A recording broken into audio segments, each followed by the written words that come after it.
Okay. Good evening, everybody, and thank you all for joining us for a design subcommittee meeting of the Boston Civic Design Commission. Today's date is Tuesday, October 22nd, and this is session B of the BCDC Design Subcommittee. The Planning Department continues hosting public meetings in a virtual setting for the health, safety, and accessibility of Boston residents.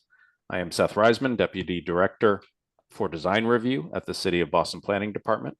Before we proceed with the agenda, the open meeting law requires that I notify the public that this meeting is being recorded. Therefore, please be aware that the commission staff is making an audio and video recording of this meeting. Please turn off your camera and microphone if you do not wish to be recorded. For the record, commissioners present include David Hassin, Kathy Kotoridis, Anne Marie Lubenow, Bill Ron, and Laura Solano. Tonight's agenda will include a presentation for 262 St. Botolph Street, associated with the Northeastern University 10-year IMP, and 17 Bradston Street in Newmarket. Tonight's meeting proceedings will follow the typical BCDC Design Subcommittee meeting format, beginning with a brief presentation from the proponent, comments from BCDC commissioners, and public testimony.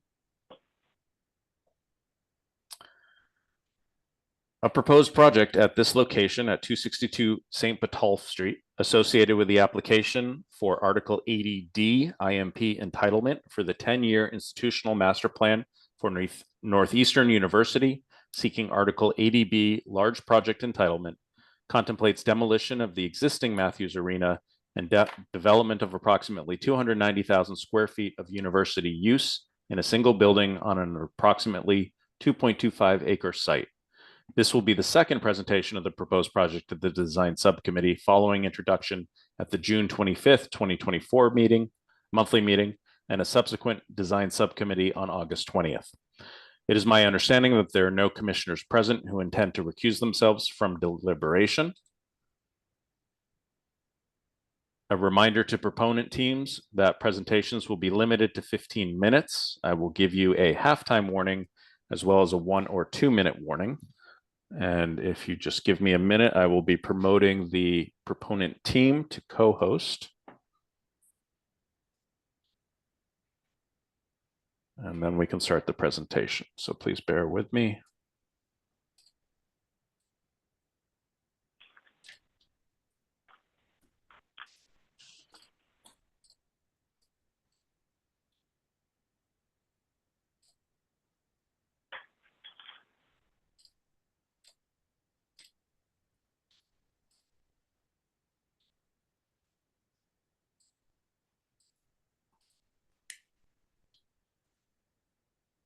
So a large proponent team, so it's taking a little while.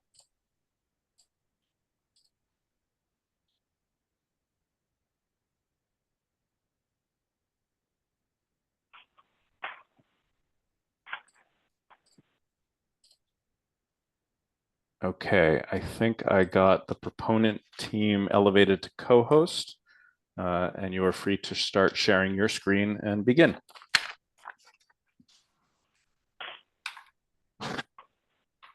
That work? Brian, you got it? Yep, it works. Thank you. Okay, sorry, I need to do a little desktop cleanup here, if I may. Okay. We don't see anything, Brian. We're good. You don't see anything? Well, no, we see this. We see the Yeah, presentation. okay. We don't There- see your desktop cleanup. Okay, good. Okay, thanks. Sorry, everybody. I think you can all relate. Good evening, commissioners, elected officials, Boston Planning Department staff, and members of the public. My name is Victoria Abolina, and I'm an Associate Vice President for Campus Planning and Design at Northeastern. I'm joined today by our project team from Perkins and Will, and my colleagues from Capital Projects in Northeastern. We're here today to share design updates for our multi-purpose athletic facility at 262 St. Botolph Street that were originally filed in June of 2024, and we have been before this commission 2 times before. This project is part of the Northeastern's 10-year IMP renewal and is currently undergoing public review process. As an academic and research institution with the largest student population in Boston, we're stewards of our built environment, and take a lot of pride in the design and quality of projects we propose in the city of Boston and in our global network. We're also committed to sustainability and climate resiliency, as this building will demonstrate.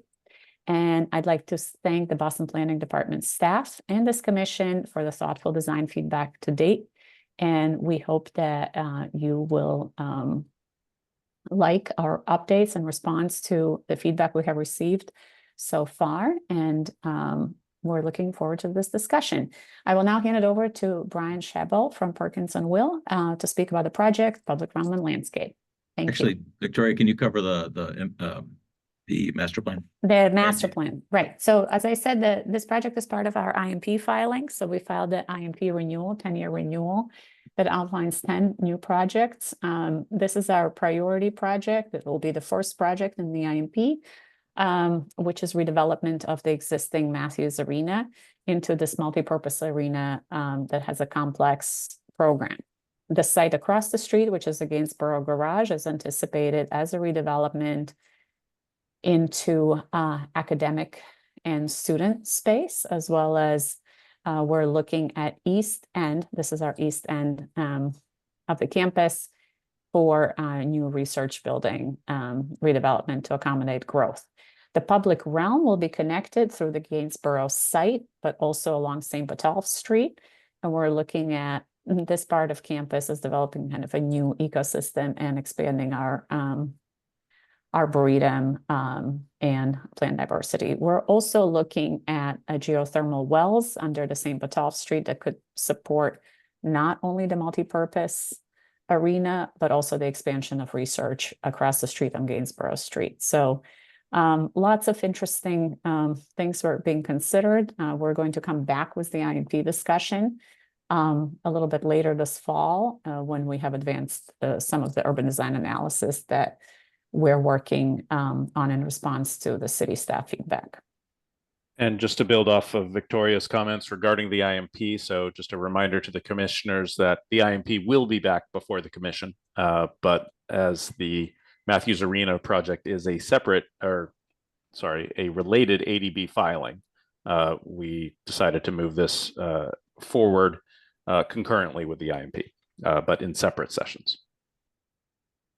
Thank you. I'm Brian Schabel, Design Director here at Perkins & Will, and I'm happy to present this to you. This is, many of you have seen some of these slides, but I want to reiterate, this is a really unique program and very exciting program. And we're really unaware of any similar mix of an arena or event space with a rec component of this scale. So we think we're trying to seize this opportunity. As you can see, there are 4 really long span spaces on the building. They don't really fit on the site in a conventional manner like you would. So we've been required to fit it on this in a stacked manner, which we think is very exciting. So stacking these long spans is a challenge, but a great opportunity. Furthermore, because of the rec components, we really want to enliven the corner of St. Botolph and Gainsborough. So we've looked at stacking them in a way that provides the most active spaces that are shared with the student body in particular on the corner. And you'll see that as we go through. So this is more integrated stack rather than a striated stack of the program with shared spaces. The articulation of the mass really responds to the context. We've created a datum roughly at the height of the context of South Bay, and really tried to establish that as a point where the mass can move at the top or pull. We push the east side back, which you'll see in the subsequent images, as well as some of the north side of the mass to really reduce the bulk along the St. Botolph experience. We've also set the base back to create not only queuing spaces for the arena and various entries, but also public space.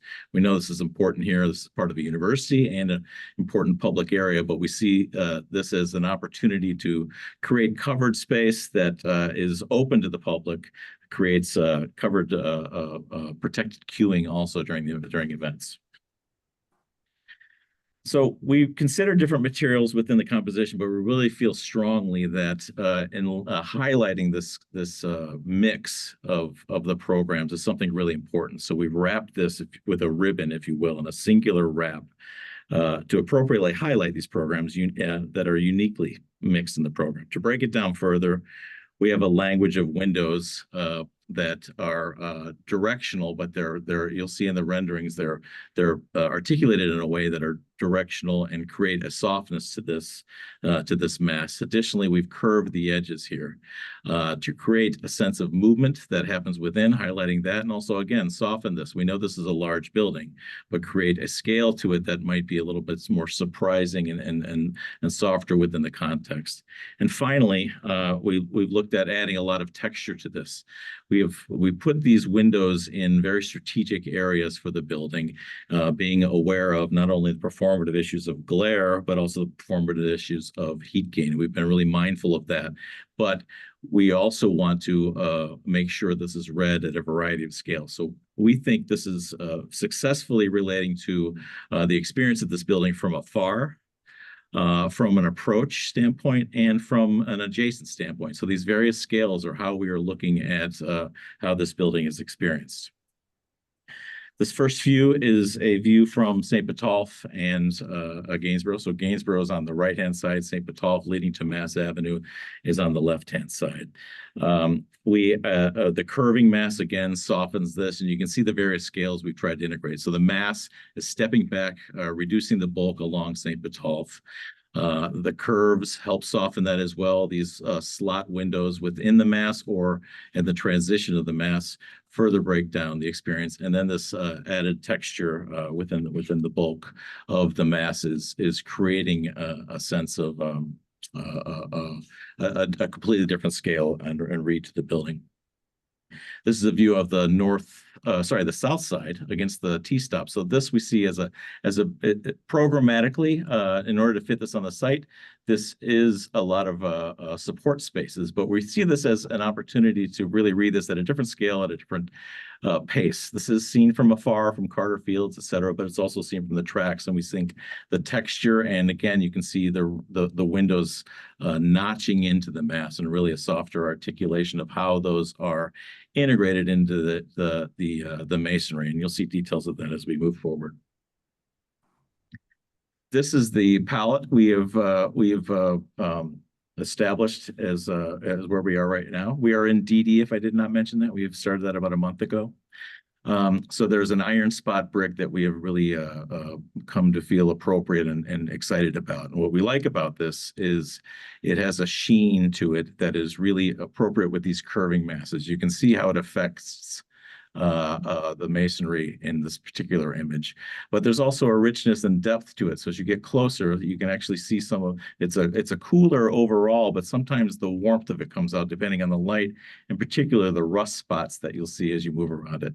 So this is these are two buildings with the same brick that are precedents that we feel are appropriate. They are different scale buildings, but this one in particular at the University of Iowa is something that has a scale to it that we think better highlights the opportunities here. And you can see that sometimes it's dark, sometimes it's light, sometimes it's in the middle, sometimes it's shiny, and that's what we really think is elegant and appropriate for this building.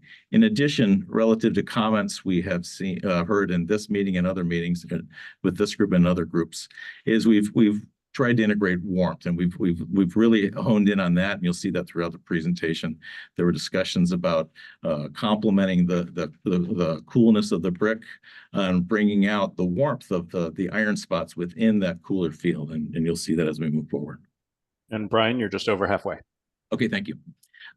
This is a north facade. We've really looked to integrate a little bit more animated locations for texture. That was a comment before, so we've leaned in on that. We have added an additional texture as well to really provide a little bit more of a difference as you experience the two masses from the street level, and you'll see that in the images.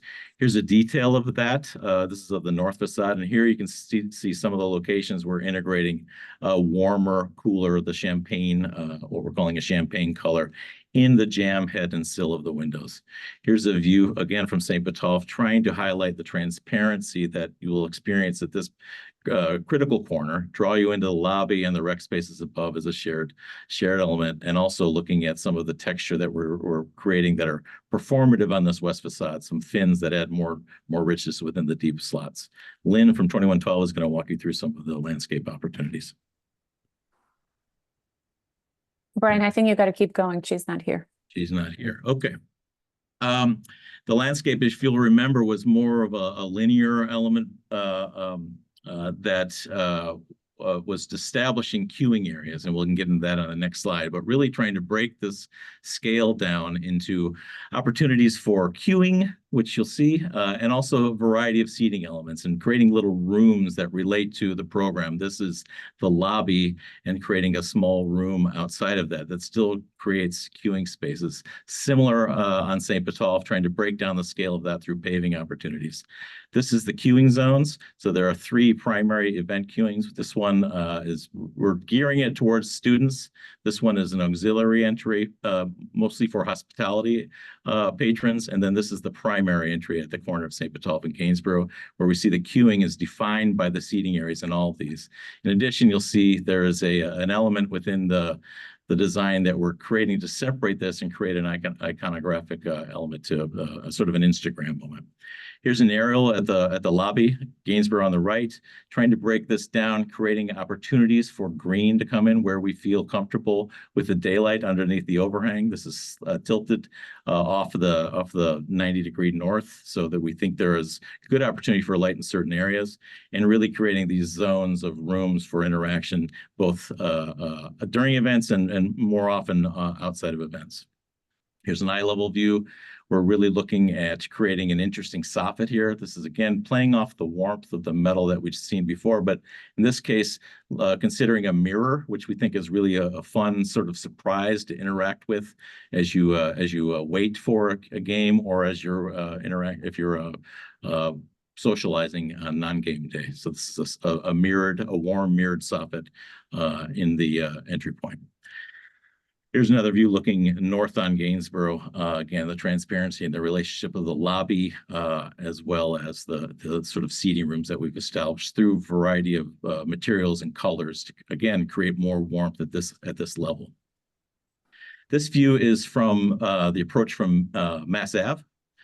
We've been working hard to, and there's still work to be done in particular here, but we've cleared this lobby area out that I mentioned that was geared towards students. And really, we're looking at highlighting the stair. There used to be a stair that filled this whole space, but creating a volume there.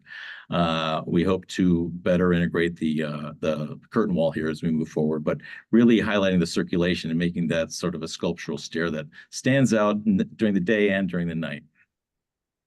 The St. Botolph area is an important one we've talked about a lot. This here is the main concourse.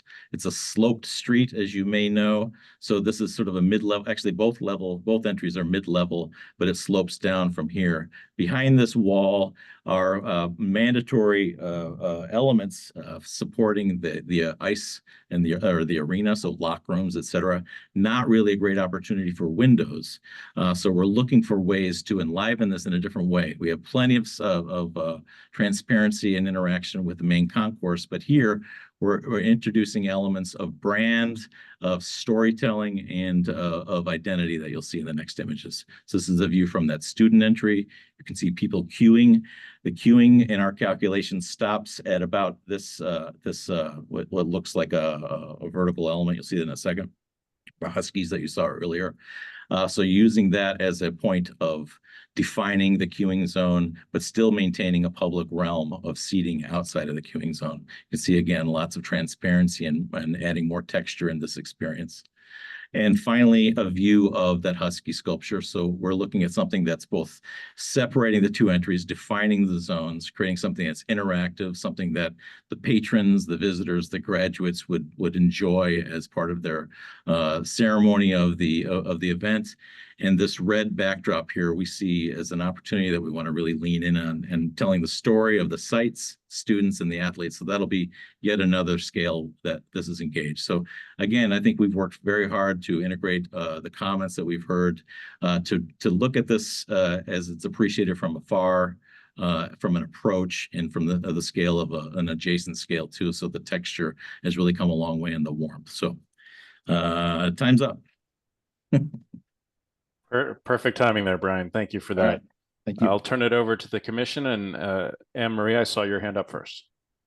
Yes, thank you for your presentation. This is the first time I've seen the project. I just have a couple of clarifying questions, and then I'll defer to my colleagues. I just am curious about, one is if you could just explain a little bit more. I guess I'm trying to understand how I would know. It sounds like you have three entrances, one for events, one for students, and one for recreation. How I would distinguish one from another as just a person coming down the street looking for one. It sounds you've explained the distinction, but it's not clear to me how I would understand that from a visual point of view. And then also somewhat related to that, in the main entrance, there's the mirrored ceiling, and then I saw a reference to vertical digital. I just wondered if you could explain what that means. Yes, I can go back to that. The first question is, we think the scale of the two of the two entries particular. The smaller entry, which feeds about 350 people, is actually intended to be played down. The other two are major entries. This one in particular is more publicly oriented. So I think it's a valid comment that we can work on to draw people that are less familiar to this entry, and that's a very good comment about wayfinding to this point. But I do think so. I think in the end there will really be two options for entering in the event basically from a person who's new to the arena. And it's not to say people can't enter in either one as well. That's intended, but the other entry is geared towards students. It's about 4,000. Sorry. Oh, I'm sorry. Go ahead. It's about 4,000 seats during a hockey game or a basketball game. So, and is the recreation portion open to the neighborhood? I'm just trying to understand the degree of public access. That's an operational one right now. I'll let the university answer that. I think there obviously are public events here, but the recreation, I'll let the university answer that. So we haven't discussed that with our task force yet, but the rec is really for, similarly to the Marino Center, it's for students. Okay. But Marino Center is open to the first 50 community members. So that's something that's up for a discussion, but it generally wouldn't be a public, always open to the public. And it's it's on the side, if you saw from the site plan. It's really not prominent. Okay, I was just trying to understand it from a programmatic aspect. And then on this slide, what does it says mirrored soffit with vertical digital. Can you clarify what the vertical digital means? Oh, that's funny. I didn't think I said that. Okay. Yes, inside the building, there are opportunities that we're exploring for digital information. It's nothing on the exterior though. So this may be something where this is actually a very fresh idea about opportunity for that, but it's definitely an interior expression. Okay, thank you. Yep. And the reason we're looking at digital is because how this building will need to serve different purposes, not just for the athletic use, but it is currently Matthews Arena is often used by the community for high school graduations. We use this building for commencement now, and we'll continue to use it. But we're going to look at how not to make it look and feel like when you arrive to the lobby that you're entering an athletic facility, but rather change the theme and into what is more of broader university and a community relationship. Thank you. David, do you want to jump in? Sure. Brian, thank you for the presentation. And I think it's a very clever solution to how to accommodate the program on the site. You obviously have a lot of program, a tight site. I do have some questions, and as I did the last time, I'm going to sort of dig in a little bit to the question of materiality, because of the one thing that I don't get very clearly from the presentation is the buildings around your building and how they will relate across the street, particularly around, I mean, I realize that parking garage building is eventually going to go away, but thinking more across from across St. Botolph Street, you know, what that experience is like. Yep. You know, I'm interested in this choice of gray brick for a couple of reasons. if you go to one of your slides that you were just showing, which was like this entrance portal that faces the campus. Yeah, that's fine.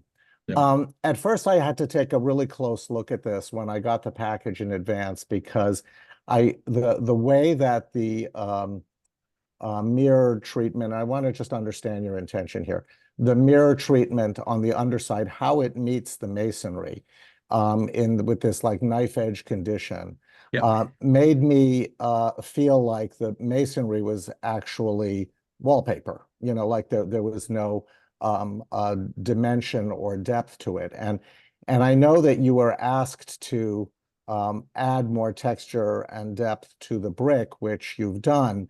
But then it feels like a lot of the detailing of the building, that doesn't really recognize the load-bearing quality of masonry or the thickness of masonry is intended as that seems very intentional. And it almost made me feel like you really wish this was a metal building rather than a brick building.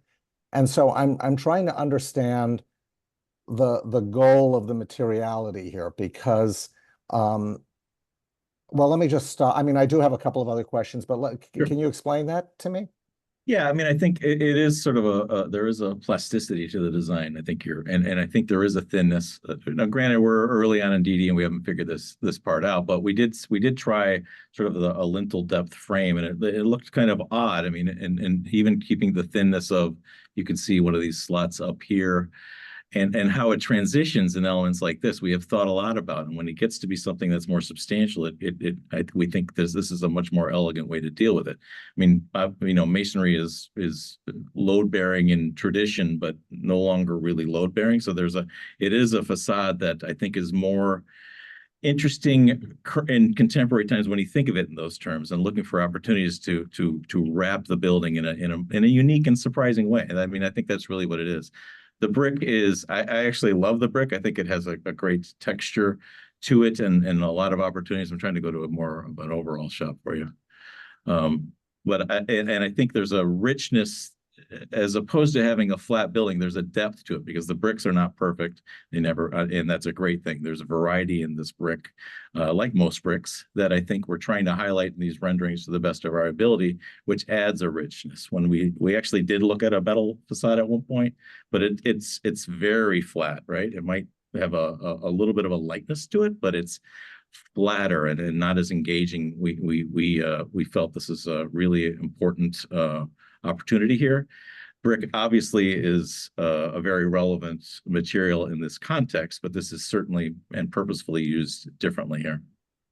But I think those details we are continuing to work on. I guess I'll reserve judgment on that, but I find it curious. I find it to be a curious application. I mean, it could be exciting, and a lot of it hangs on the details of whether those surfaces actually clearly support the material, but the fact that the material is being carved away with texture, and then you have this sort of knife edge design condition everywhere.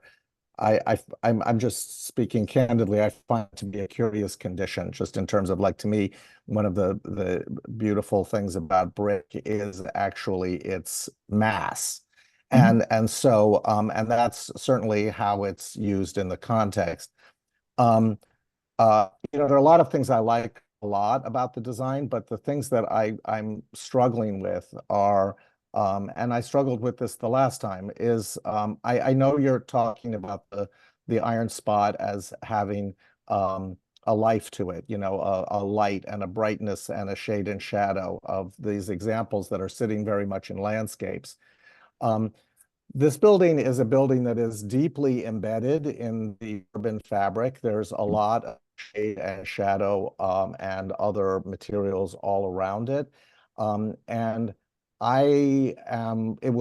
could potentially look gorgeous on a day like today, where there's a high level of reflectivity, blue skies and all of that.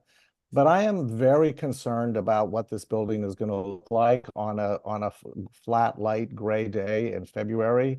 And if you take the view, if you could pull up from Mass Ave, looking down St. Botolph Street. Yep. I think the building is definitely does a lot to open up to the campus side of the building, but this is going to be going down Mass Ave. This is going to be my gateway view into Northeastern, and I'm just worried about it. Frankly, I'm worried that the building is going to be dark, gray, and very solid feeling.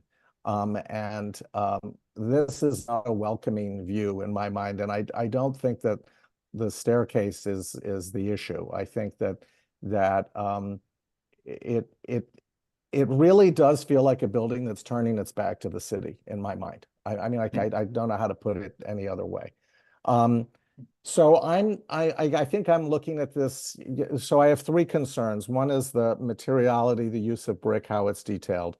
The second, frankly, is the warmth of the building. And one of the reasons why I asked about metal versus brick is, in some ways, if this building were metal or some other material and it was warmer, I would find the warmth of the color more contextual than the brick that you're proposing and how it's used.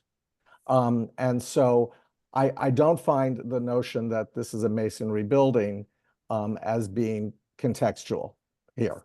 It's just that I can't square that. And then the third issue for me would be this impression of the campus as an invitation to come into the campus from the South End and from the city. I'd like to see a lot more work done on this entrance point. And I would also like to see a view down the alley between the backs of the historic Beaufronts that are on the left. Yeah, I would like to see, I want to be very, we just built a, it doesn't come through BCDC, but the Josiah Quincy School, I guess, was just built here across the street in the South End. And there is a very long blank brick wall up against a street of townhouses directly behind it. That is really hard. It's for as a gesture to the residents there. And I understand that I understand your program. I understand it's internally focused, but these are some of my concerns.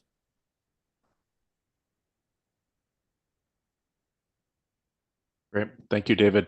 Kathy, I think you were next. You and thank you for the presentation. And it certainly evolved from the last time I saw it, which may have been the only time you presented it. I actually don't recall. But this view, the one that you were just on, was one that felt to me undeveloped from Mass Ave. And I think that is an opportunity.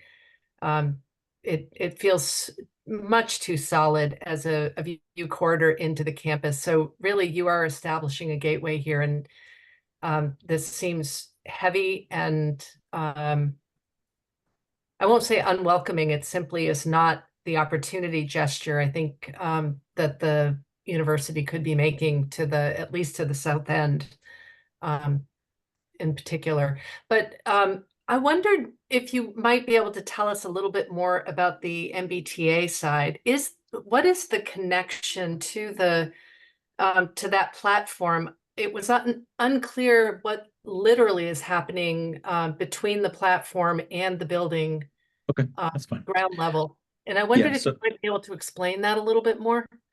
This is basically on the property line, and south of that is actually MBTA property. There's an easement for exiting, but that's the extent of that. And there's basically service circulation for the MBTA and for the train line here for the stop. There is a bridge, an existing bridge going across along Gainsborough here with a stairway and a ramp down. And we understand the city is considering redeveloping that so that it becomes a more prominent entry and exit into the station. Certainly not to the extent of the head house, but so we see that actually as an opportunity, and we feel a lot of people will, and if that's done, eventually, basically more people will be coming through that. We thought that was important. But if the MBTA chooses to open that entrance or make it a more make it more of an entrance, you Yeah. could see a connector to the level of entry to the building. Is that correct? In like a Stairway coming up? yeah, certainly. There's we see there is a stairway, and we think that's a better opportunity. They are limited because of this access point for MBTA, but we really think. Want to go to a plan? Maybe a plan would help show this. Yeah. Thank you. And It's thank hard you. to see how much space you're really talking about between the. So this is, to the best of our knowledge, what they might be planning, but this is the existing stair and the existing ramp right now, which feeds into that. This, you can see our property line is dashed in, and that is the MBTA property here. And it's the city's understanding that this is currently a exit out only from the station, but that MBTA will be redeveloping this into an entrance and an exit. And there will be a updated stair and ramp that you're seeing depicted here as the early design from the MBTA. Thank you. Can you clarify where that other view was taken from? That when you, Kathy, at the previous slide, you said here's a view from the station. Where exactly is that view? Like, where would I be standing where I would see that view? You would be levitating right here. Okay, okay, thank you. So there really isn't, do you have any views that show what it would be like from the station? Let's see if it's in here. I have a view at the bottom of the bottom of the stairs, not looking to the right, but looking at the sort of that same plaza from the other end. So this basically is the property line. As you can see, we built up to that to make this really make it fit. I'm sorry, Kathy, I didn't mean to get us off track. No. Well, and I guess I'm just wondering what that MBTA space, it's not your problem, but what that space in between, what that actually looks like, what it will work like in relation to your building, and whether it's just a no man's land, or if it and therefore not exactly a great entry point for the university, or whether there's something else that it's really an alley. I think what's working to our advantage is this notch, really, right? So I'm sure they dislike it because it complicates their access, but I think it does because your view is blocked by this down the alley. It's really an alley. There's no doubt about it. There's an alley here which we've widened to give a little bit more breathing space to the older building to the east. But this is something that we're busting at the seams here. So the one thing I'd like to add is that's something that we pivoted quite significantly after our discussions with the city's transportation department, because MBTA, it's not a funded capital project, but it is their priority to create that as an entrance and not just an exit. Currently, it's just an exit only, that side of platform. So the city asked us to move our loading from this side of Gainsborough Street to the alley.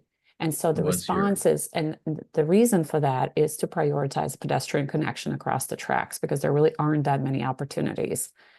So once the MBTA, and we are in conversations with MBTA, we have regular monthly coordination meetings on various projects, because they're such an integral part of our campus fabric. So as they advance the work, we're going to continue to see how we can do a seamless transition, but the Gainsborough Street will be the most kind of pedestrian focused and transformational, because we're anticipating increased pedestrian traffic across that overpass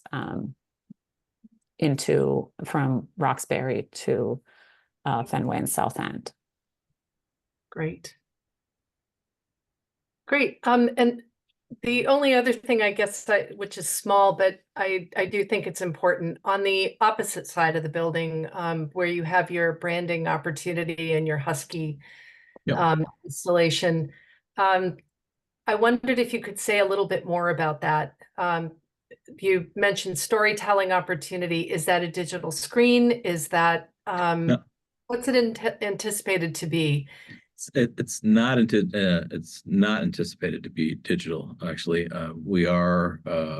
We're not sure yet, actually. Our branding group is diving in a little bit more deeply now, but it's really supposed to be something, again, a different scale that you want to get close to and understand that.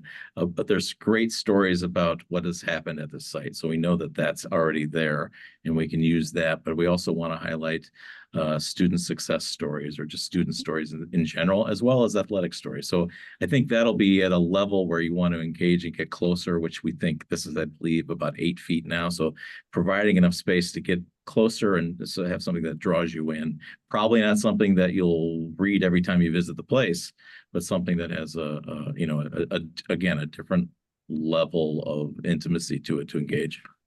That's great. That's wonderful to hear. I was hoping that's exactly what you were going to say. So, Can you pull back thank on that elevation for a moment? Oh, excuse me. This one, the trees So- are removed on this, yeah. I do think that the rendering fills that zone, the red zone, actually, very effectively. And what about the spaces to the left? Is there Here? seating there, or just all along? Yeah, I'll go back to the plan. That feels like So a difficult space. this Husky in general is interactive. It's, I mean, in the sense that it's seating as well, but there are seating elements here. We're still developing this. Obviously, we're still early on this, but there are seating elements that are, again, defining whether the limits we think are queuing here and maintaining clear queuing in this sense.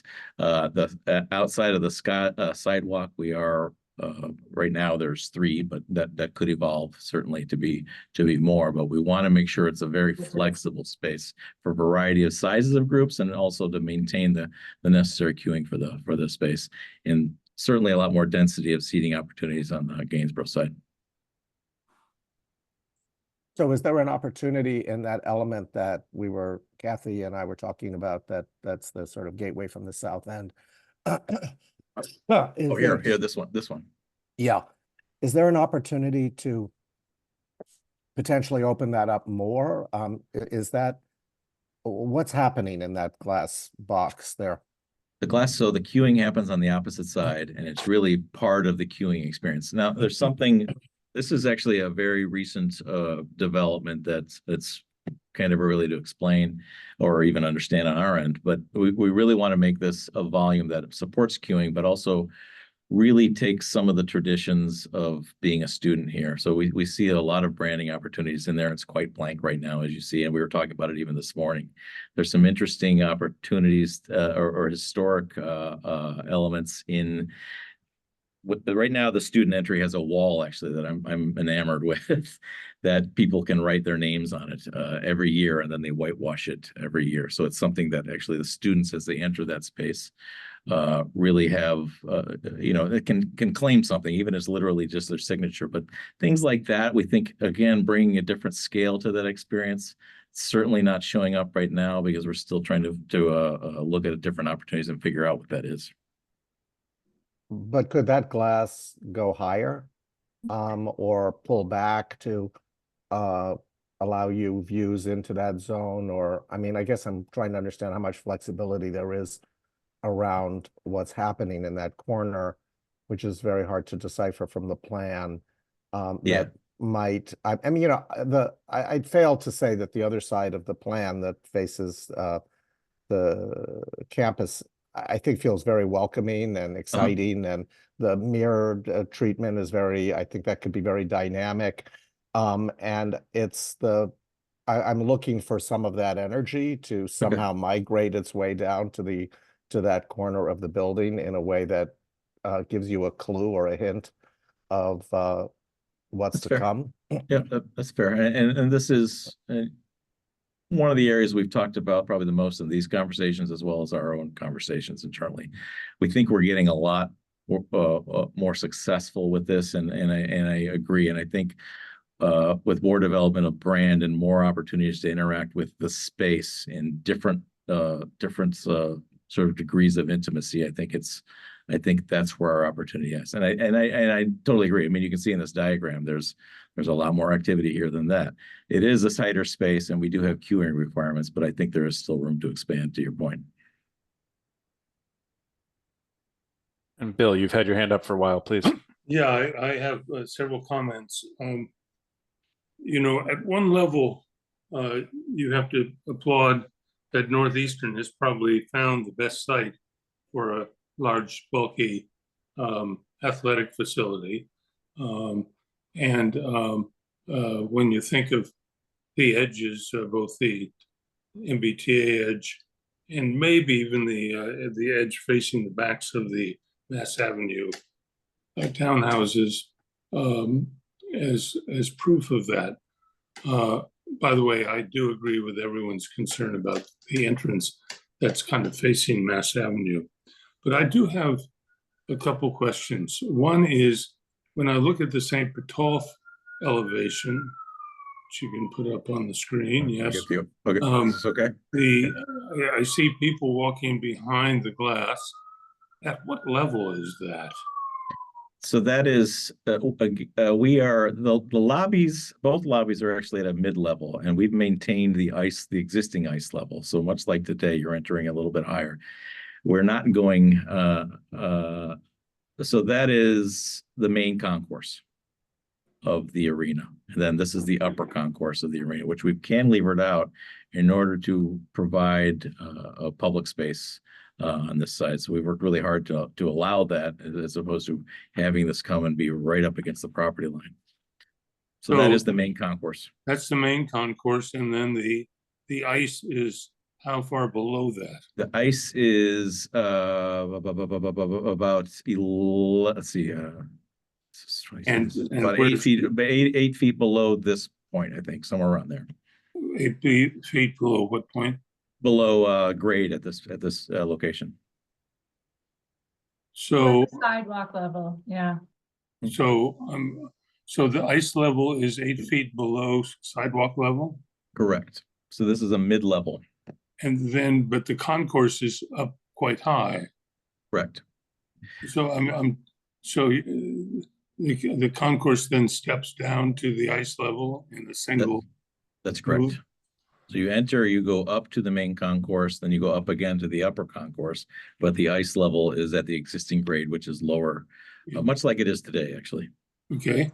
And in your experience with ice rinks, how high is the ceiling appropriately above the ice level? And so in your case, that is how many feet, out of curiosity? The structure, Tyler or Stephen, you might want to help me on that detail. The structure is, I want to say, about 40 feet clear, based on, because of the upper. It's really about the sight lines from, obviously, from the upper concourse that drives that. The reason I ask is, I kind of wondered why you didn't have the ice rink taller, but maybe 40 feet is enough. That's a technical question. I think of lots of college ice rinks have ceilings that are taller than 40 feet. Am I correct? You are correct. Yeah, we actually worked pretty hard to keep it low. I mean, again, to help with this, let me go back to a one elevation. Well, to help with all these other issues, but at the same time, you don't want to build something that is kind of like Penn Station compared to its predecessor. When the thing gets too low and becomes, quite heavy. So that's one question I have is, would the building be stronger, quite frankly, if it were taller to make the ice space more appropriate?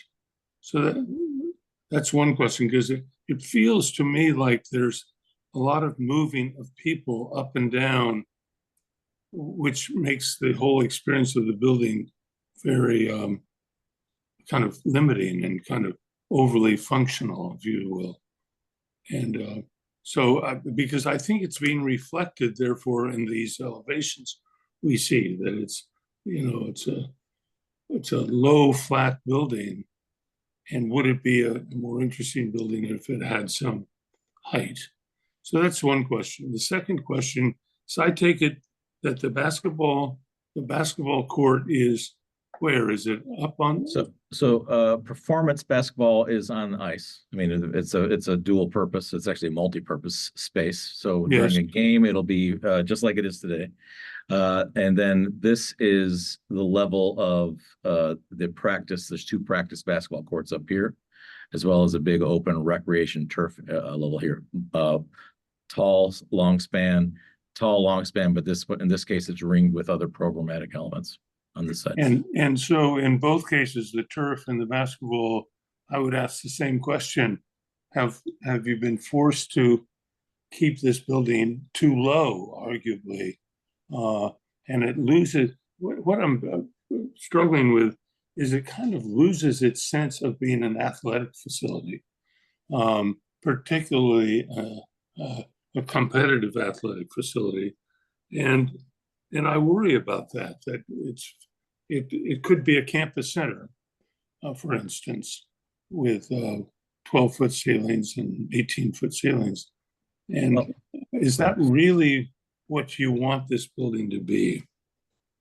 I think going back to the diagrams, I mean, it is not only an arena, and that's what I think is very unique. There should be a more, in my opinion, this should be a different scale than what I think you're referring to, which I totally understand, because I think it's variety of program elements is very unique, and I think engaging it at different scales is interesting to me. I mean, I think the arena itself could be this big, right? If that was all that was there, that would be the height that would be required in that scale, and then providing all the other opportunities, and really all the ones that are super exciting to me about allowing the students to be part of this multi-purpose complex is something that I think requires a different scale, and it's not a typical athletic facility in that sense.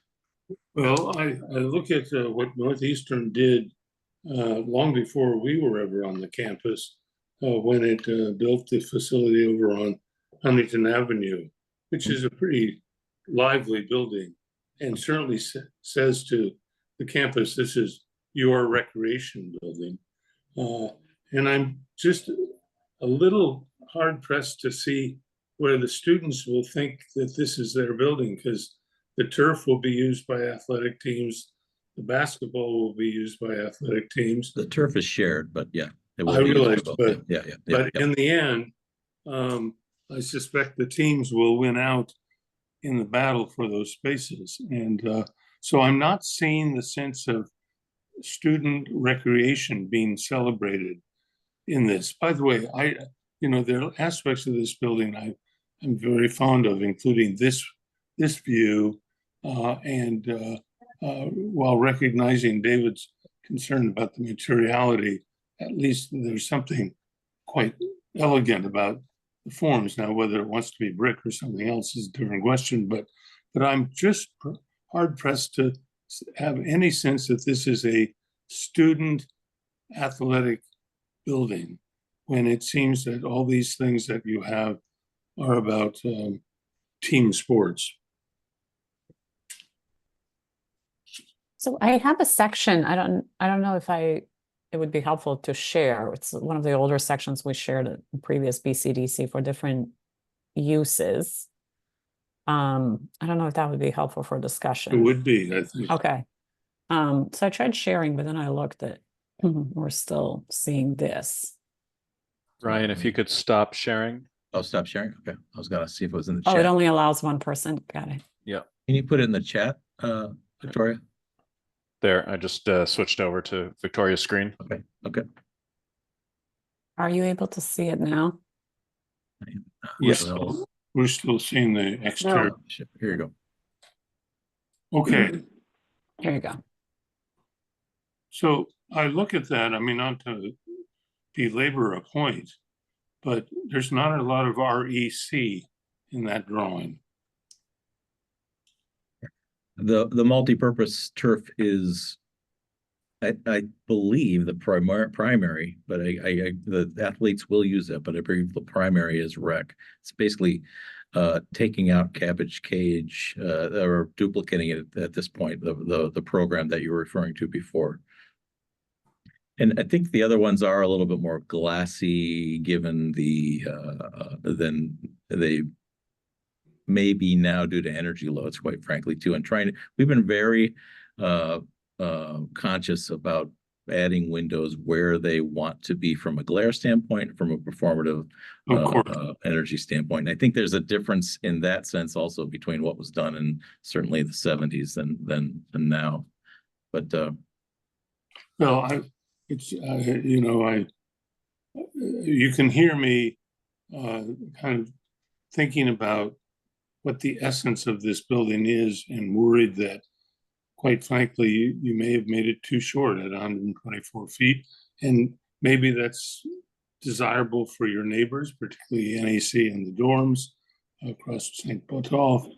But I worry that it's lost its sense of celebrating the athleticism of the activities, and feels like everything's been kind of fit in a way that may be limiting. And I know that's hard to deal with, but so I make that comment. Bill, do you Now, think? of course, I realize when you make the comment and you're in the middle of design development, I may be whistling in the breeze, but I wonder, Bill, one of the things that strikes me about this section is actually almost the opposite, in the sense that the arena, the loftiness of the arena, the great space that is the arena, feels very masked from the street, right? yes. So there's we keep using this word heavy, and I wonder, if the arena itself could somehow be expressed in a lighter way on St. Botolph Street, that maybe that's part of the issue, is that we're if you could sort of, I wish there was a way to put this section and that elevation up at the same time, because it feels like the architecture is intending to disguise the fact that there's an arena in the building, when in fact that's what's the most exciting thing about it, maybe. But of course, you have all these seats stepping down from the concourse level, which is quite high. You can't see through them, obviously. Right. And I assume you don't want to go any lower because of resiliency issues. Yeah, I mean, we're going to get into certainly flood concerns in here, costs, but more flood, and we didn't want to go any lower. We're actually trying to utilize as many as the foundations and piles as we can, again, to reuse as much as we can. Here, to your request, let me see if I can share again. I think I was able to duplicate that. Where am I going here? Here. Is that working? Is that what you wanted to? Yeah, that's helpful. So this line, this datum, where the setback is in the mass here, is basically the roof of the. Yes. Yeah, it's basically there. And that's not unlike the height of the existing. I mean, the capacity is basically the same. Very similar. There's different requirements, obviously, for a 21st century arena. Squat building, of course, at present. And is that roof above the datum accessible at all? Yeah, there is currently a terrace on this end, and this is set back. Yes. Okay, but that doesn't show up on any of the plans, correct? Yeah, that we have. So that's setback here, and then the terrace we're considering is sort of in this setback. And then the other setback is again to create that datum against the Mass Ave facade. Are you forced to save much of the existing building? Isn't it maybe starting to look like you're saving huge chunks of it? Is that right, except for the exterior? No, we're only saving the ice level, not even the ice. So we're just basically responding to that as a datum that's working well. It's actually at a good elevation sectionally for the performance given this site. So it actually makes a lot of sense. We've shifted it a little bit, but we've tried to maintain as much of the piles as we could and reuse them. And I just wanted to let the commission know that you all have been debating for about 45 minutes. And Laura, I see your hand up if you wanted to jump in. Sure. So it occurs to me that one of the things that makes this site so successful is sort of the eddy of activity at the ground floor. And so I'd like to understand the St. Botolph and Alley entrance. I know you said that there's queuing there.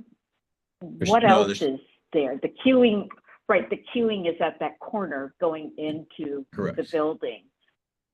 So when you get inside there, it's just a foyer, basically. It's a foyer with a stair yeah, it's a foyer with a stair and that's the area that I think we need to develop a lot is the interior of this, but it leads to a stairway that feeds all of the event levels. And then as you go above that, it's a more secured exit to the basketball stair. How do people know to use that? Yeah, I think that was a comment I believe Kathy made about knowing which entry to use. I mean, I think it'll be, I'm confident it will be evident that it's an entry when we develop it further. The separation of the two, if it needs to be identified, is something I think we need to work on. I think that's a comment I want to work on. And I also think this potential of an entry and an exit and the increased use for the existing T-stop, or as it's modified, will have a serious ramification on this too. Yeah. It seems to me that you're letting that be the back of the building when I think it has more potential, especially since you get the view of that from Mass Ave, that corner that everybody has been talking about. The other thing that I wanted to mention is context. I don't have a sense, if you look at the plan, everything is very clipped closely to the building itself. I'm sorry. And I think with a building like this, we've been looking at elevations. Yeah. I'm sorry, go ahead, Brian. No, please go ahead. Yeah, there's like the existing building is hidden here. I should have actually, we had another version at one point that addressed that. But my point is just that it would be great to see the context. I mean, when you look at elevations, you're looking at a view that nobody will really see except the people next door. Yeah, that's fair. And so I would love to understand this. And the elevations are, beautiful in my opinion, but you won't see them, right? And so I'm wondering in context how that will feel next to, on every street really. And the MTA property, I sympathize with you because you don't have enough answers yet, but it would be great if you could put some more spot elevations on to understand how that space works against your building. You haven't done you any favors by making that lower against that entire facade.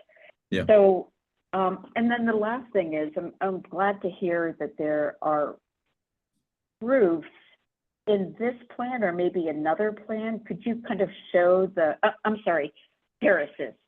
Are there, can you show us in this view sort of the extent of that? Of the terraces above? Terraces. Yeah, Yeah. so the mass, the top mass, if you can follow my Yep, I cursor, can. is basically Yep, is sort of like that.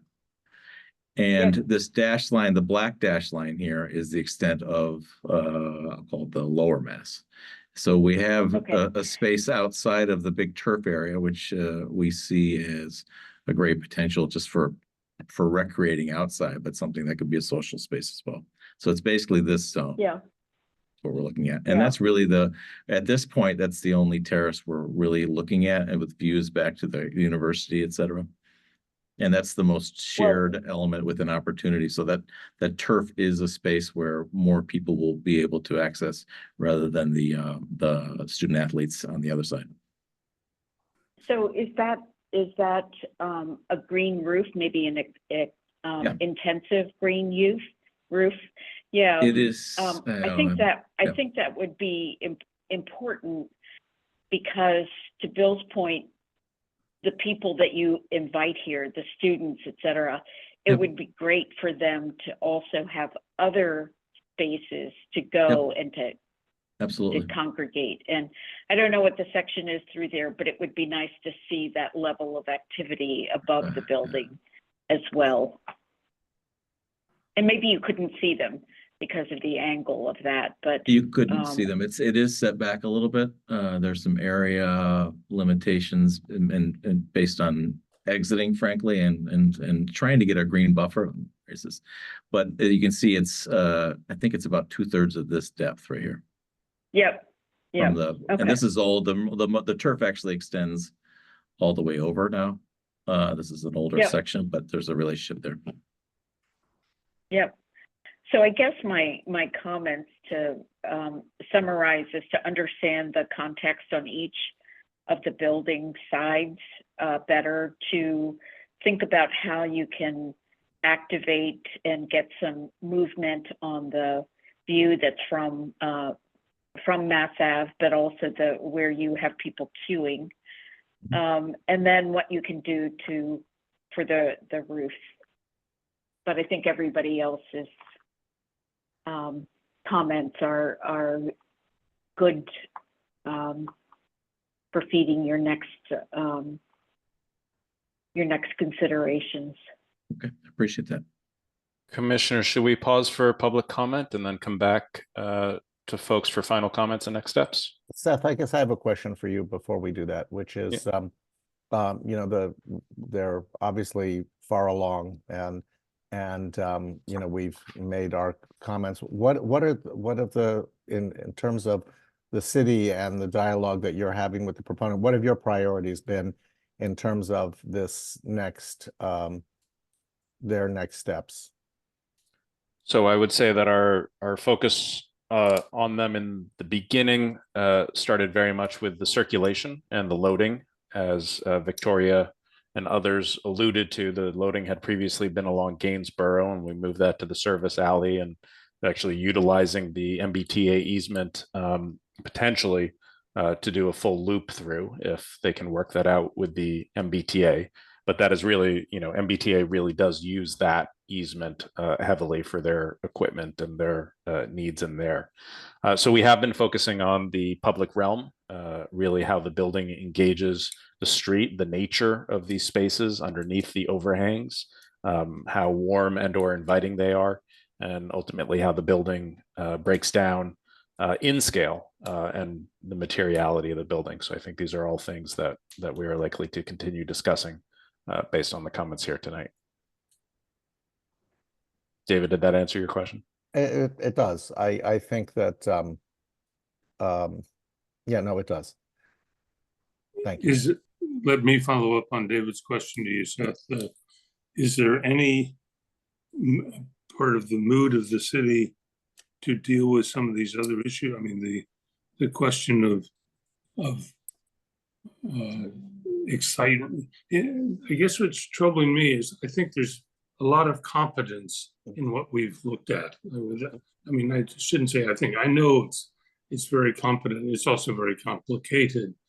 But there's also the question is it exciting enough as an athletic facility? That's, I realize Northeastern is meant to be an academic institution, but athletic facilities have the chance to kind of be exciting. That's why I mentioned the one on Huntington Avenue. Is that kind of whistling in the dark or in the breeze? One, they're too far along, but two, no one's willing to let the building get taller. Well, that's why I was asking about the materiality first on, because I'm a huge proponent of brick, but in this particular setting, the dark brick, I'm questioning the materiality of the building as a departure, really, from the context, right? Like a building that is clearly of a different kind of building type. I think the architects have done have worked really hard to actually reduce the scale of the building as it sets into this site through the strategy of ribbons and all of that stuff. But but we're hearing the words heavy and, you know, things like that. And I'm thinking, you know, is that part of the conversation to sort of talk about not reorganizing the building or anything like that, but more about its have you and this as the city and the proponents sort of tested other expressions of excitement or architectural lightness or excitement, so that it's not necessarily heavy or dark. That's my question, I guess. No, thank you for that. And Bill, I also really appreciated your comments as to, you know, what is the nature of the building expressing on the outside relative to its program on the inside. And this is, you know, a fairly, I think, probably increasingly common across the country, but not too many in Boston, that combine an arena with a student athletic facility, right? In the two. And in this case, having the athletic facility, the arena really be the thing that hits the ground, right, and is almost engaging with the public realm, except for that primary lobby area off Gainsborough Street. So that's, I think, one thing we've been focused on from the start is the expression, particularly at grade. We've been less focused on it, I think, as it moves up the building, but I think that's a very valid an important concern about sort of how this does express itself, not just at the ground level, but obviously above. And I think there are things that we can explore there in terms of the expression. I will say with the massing overall, I shared, you know, David's compliments that, you know, this is a very large mass and they've done a very good job sort of integrating it and stepping it back where possible and sort of justifying it to the T edge. And so I too, in some ways, appreciate or want would love to see this celebrated through additional height. I just don't know if that is possible, given a variety of constraints in the neighborhood. But I think the expression can certainly speak a little bit more to that aspiration if the actual height can't.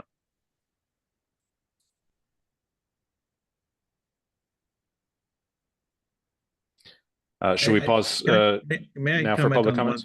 May I comment on one thing about that, if I may, Seth, just briefly? I mean, it's interesting to me because this is not on Mass Avenue. It's not on Huntington. I mean, it's one removed, and it's in a campus. It's across from some residences. So that was really why the metal and the scale of this, we felt that's one of the reasons why we've been looking at that. It's not in a location that might be more typical for an arena, in my opinion.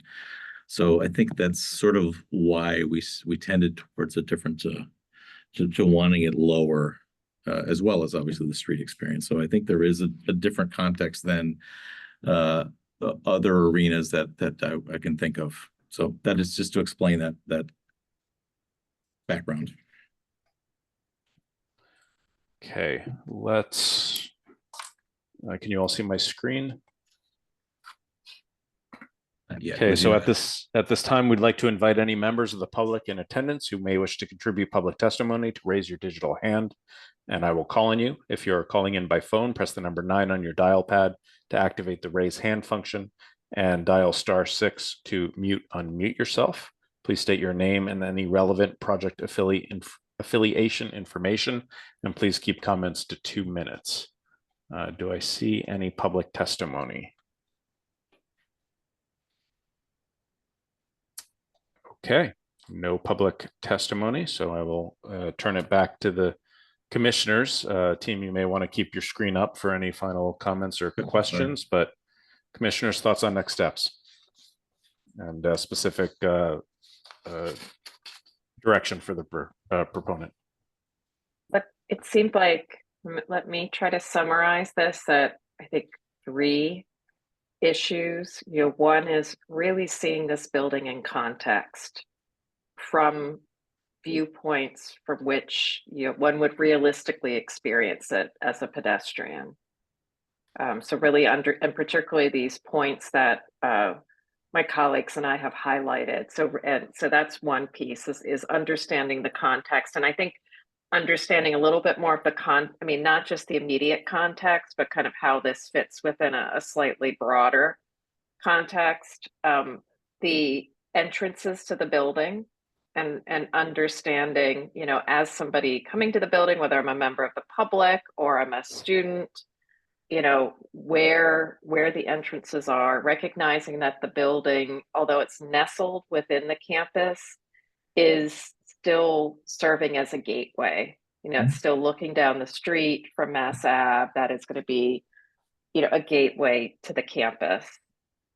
And then, then there's the idea of the expression of the arena. And I guess maybe that's something to negotiate within the constraints of the project.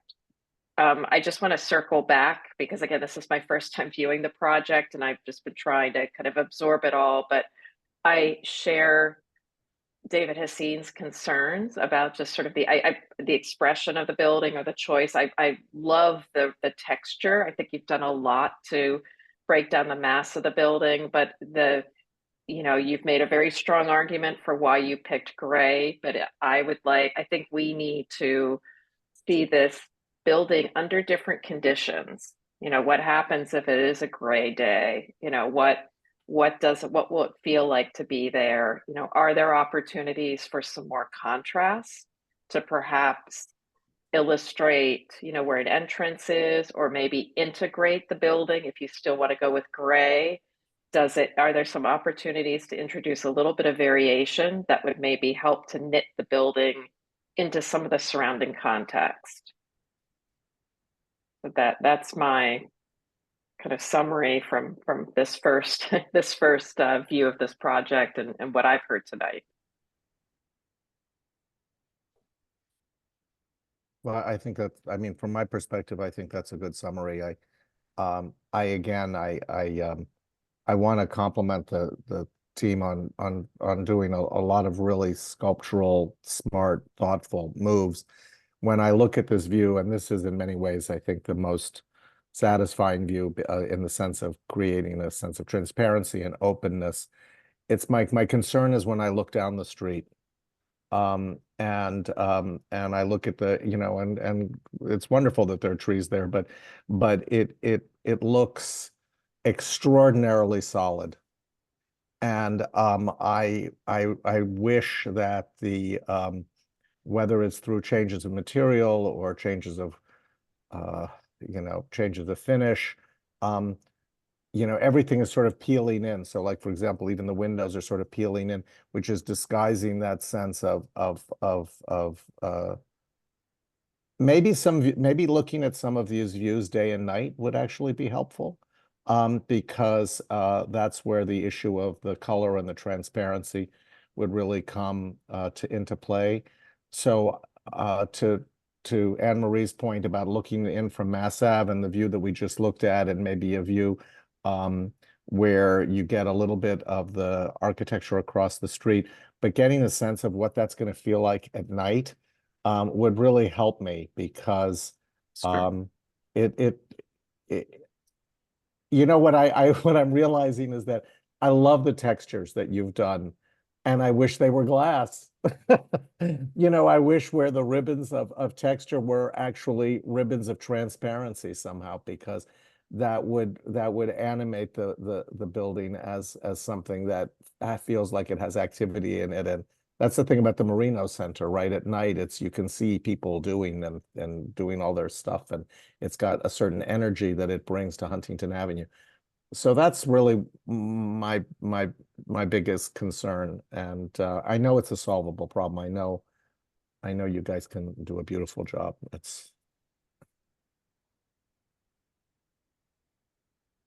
Can I ask one question just in order to see if we understand the surroundings on the main entrance side? You've shown in your master plan the intention of building an additional building across the street, and this view is great, but it suggests a wide open foreground, and the Gainsborough garage and its redevelopment suggests there will be a building of equal height eventually across the street. I think it would be, and I'd love to understand how the face of the center, which I think is terrific, will interface with whatever type of building is intended to be across the street.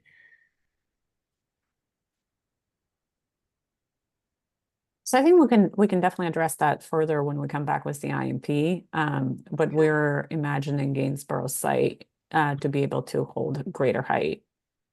Okay. Yep. We're trying to get a zoning envelope for a mixed use academic building.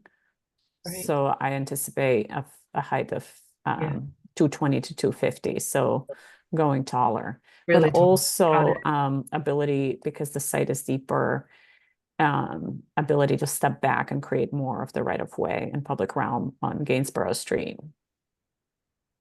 Yeah, it's much more the condition of Gainsborough Street.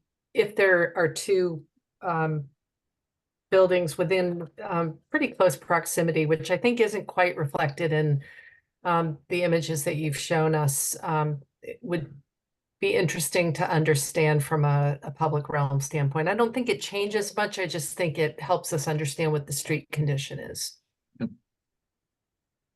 Understood. But a model might actually shed some light on that. A model of what is likely to be proposed for the site across the street and how it might relate to this. I think it's a very interesting idea, Kathy.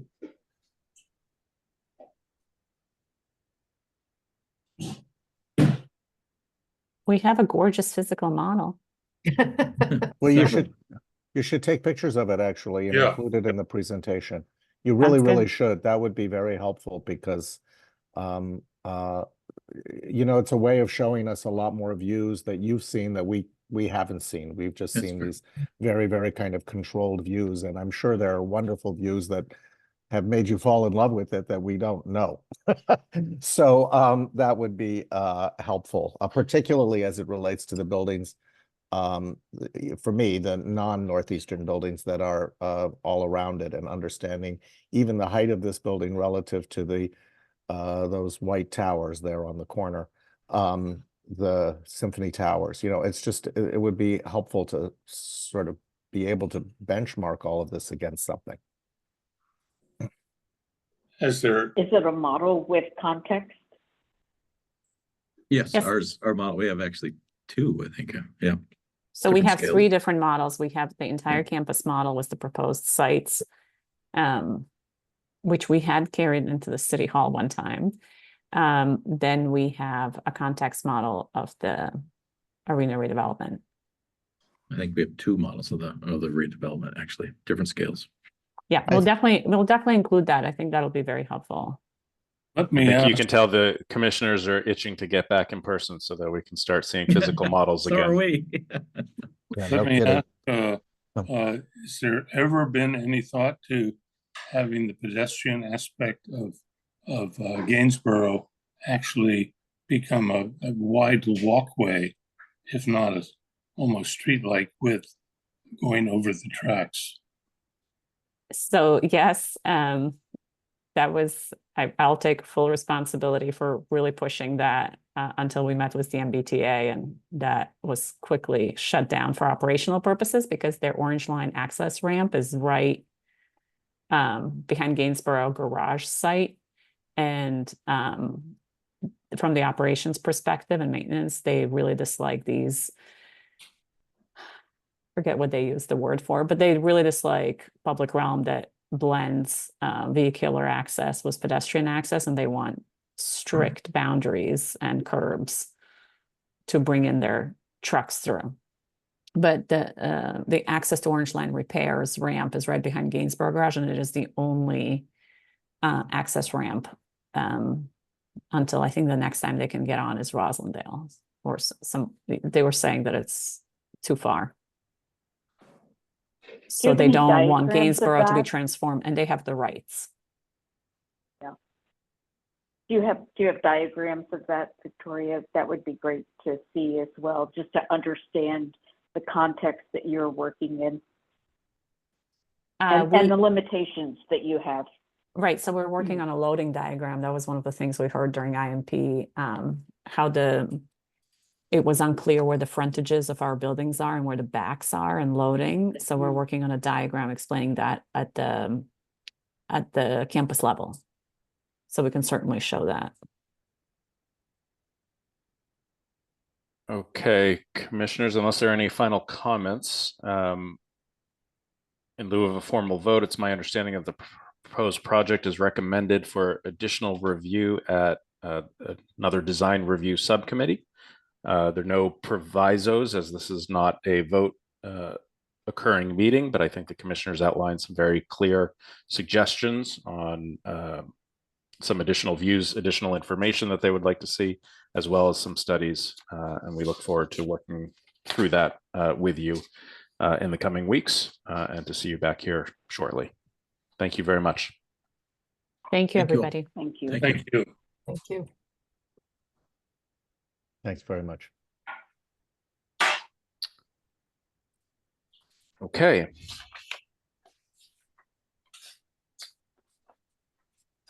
So now turning to 17 Bradston Street in Newmarket. A proposed project at this location is seeking Article 80B, large project entitlement, which contemplates approximately 550,000 square feet of primarily commercial use, including research laboratory, light manufacturing, and office uses, as well as 204 off-street parking spaces in one building on an approximately 1.15 acre site. This will be the second presentation of the proposed project to the design subcommittee following introduction at the July 9th monthly meeting and a subsequent design subcommittee meeting on September 24th. It is my understanding that there are no commissioners present who intend to recuse themselves from deliberations. A reminder to proponent teams that presentations will be limited to 15 minutes. I will give presenters a halftime warning as well as a 1 or 2 minute warning. And with that, I invite the proponent team to begin presenting whenever they are ready. Good evening. My name is Jim Ronstock. I'm an architect with Embark in Boston. And with me, I have Irm Mollier from Embark, Natalie Adams from Verdant, Josh Fetterman from City Realty, the owner, and Don Wiest from Dane Torpy, the project's attorney, and Erica Chai from Embark as well. Let me share screen real fast. Can everybody see the screen? Yes. Thank you very much for the opportunity to present the project. Again, we're looking forward to hearing your comments and excited for the results. And thanks very much for both the BCDC and the BPDA for time given to meet with us and review the project and ultimately refine the building and its design for the better, we hope. With that, let me jump into the project itself. I'll give, as several of you weren't involved with the previous presentation, I'll just quickly scan over some preliminaries for the project. If my computer would move. There we go. The project, as Seth mentioned, is a project that includes It's a by right project consisting of a lab office component tower over an industrial base of the building, totaling approximately 380,000 gross square feet, including 2 underground parking levels. As you can see across the bottom of this diagram, we've been working with the project since approximately 2019. And the project has had many different iterations and configurations of the building, resulting in the latest version at the right. The design evolution of the project since we started meeting with the BCDC, as you can see, is in the upper left is the first meeting in July. And the most recent version that we're presenting tonight is in the lower right. So the building has taken on a little bit of a different character of the building and incorporated many of the design discussions that have been discussed with both groups. What we've heard, this is kind of a summary of the various different meetings that we've had. And quick summary, I won't read each one of these. The center around the plaza and landscape design, question regarding the plaza component and how it incorporates and works within the industrial district, to study the main entry of the building itself and how it integrates with the entry plaza off of the Southampton and Bradston Street intersection. We've studied, at the recommendation of the groups, the center entry, as we're calling it, which is what the primary presentation is. But we've also done massing studies showing alternate entry studies to and from the building that we can present if it's warranted. The building design, analyzing the tower and how it integrates to the grade level and the plaza itself, understanding how the brick facade around the base of the building integrates not only with the building, but in and through the building, which we thought was a great opportunity to integrate it with the lobby design. And then to look at the penthouse and how the penthouse has evolved from kind of a hybrid scheme that is now morphed into more of a setback design that is more traditional, I guess you could say, but seems to work with the building far better. There's also been some comments regarding the gateway views of the building. Because this is the first project in the new market district, based on the new zoning guidelines for the district, Plan New Market, there was a request to take a look at the building as you approach it from different distant views from the building, and we'll show that in a moment as well. Additionally, to study the impact of adjacent car wash site in this particular case and how that might influence the building's design if that site was ever developed. And then finally, just some other considerations for the building, mitigation along existing abutting buildings, as well as some heat island mitigation solutions that have been evolving through the project itself. With that, I will jump into the site context. This, just to orient everyone, the project is located at the corner of Southampton and Bradston Street at the Mass Ave connector intersection in the New Market District, directly across from the Boston Medical Center. And you can see some of the contextual photos off to the right, showing more of the New Market District itself and how that orients to the building itself. This is a circulation diagram that primarily shows the vehicular access and the freight access to and from the site. It's a very busy area.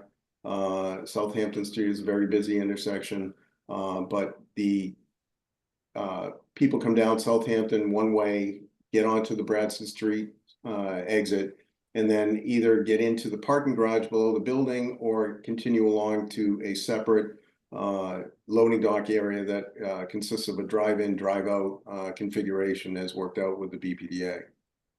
This diagram shows more detail of the actual circulation, primarily trying to show the major pedestrian traffic to and from the site, both from the Mass Ave site and the Boston Medical side and the Southampton side of the site, as well as a couple of secondary pedestrian accesses down some of the side streets. It also overlays the vehicular access to the garage, as well as the freight access to the loading dock area. Just a diagram that demonstrates the height comparison of the building itself and how it relates to the Boston Medical Center fabric, as well as the industrial district within New Market as it currently sits. regarding the public realm, as I mentioned, there was a request to take a look at the building from really what we're calling gateway views and how you approach the building. So we took a look at the building from both as you get off of 95 and get onto the Mass Ave connector. So the first view here up in the upper left shows as you immediately get off the onto the Mass Ave connector, you really cannot see the building at all. It's hidden by the jail that's built at the corner there. As you progress down towards the intersection of Mass Ave, you start to see the building on the left. That's approximately and starts relating to the building sizes on the medical side. And as you get closer on the lower left rather, you start to see the building itself. It would actually replace that brick building that it's covering at the intersection. When you get into the next slide, this is coming, whoops, sorry. That jumped on me. This is coming down Mass Ave, approaching the building. The first in the upper left is that as you're coming down Mass Ave at the Harrison Ave intersection, you're looking down towards the site, but it's blocked by the medical center building crossing over Mass Ave. As you get to the number 2 slide on the upper right, you start to see the building peeking out behind the medical center building on the left. And as you get to the 3rd slide on the lower left, you start to see the mass of the building, that it's approximately the size of the hotel on the right, but starts to, define the character of entering the new market.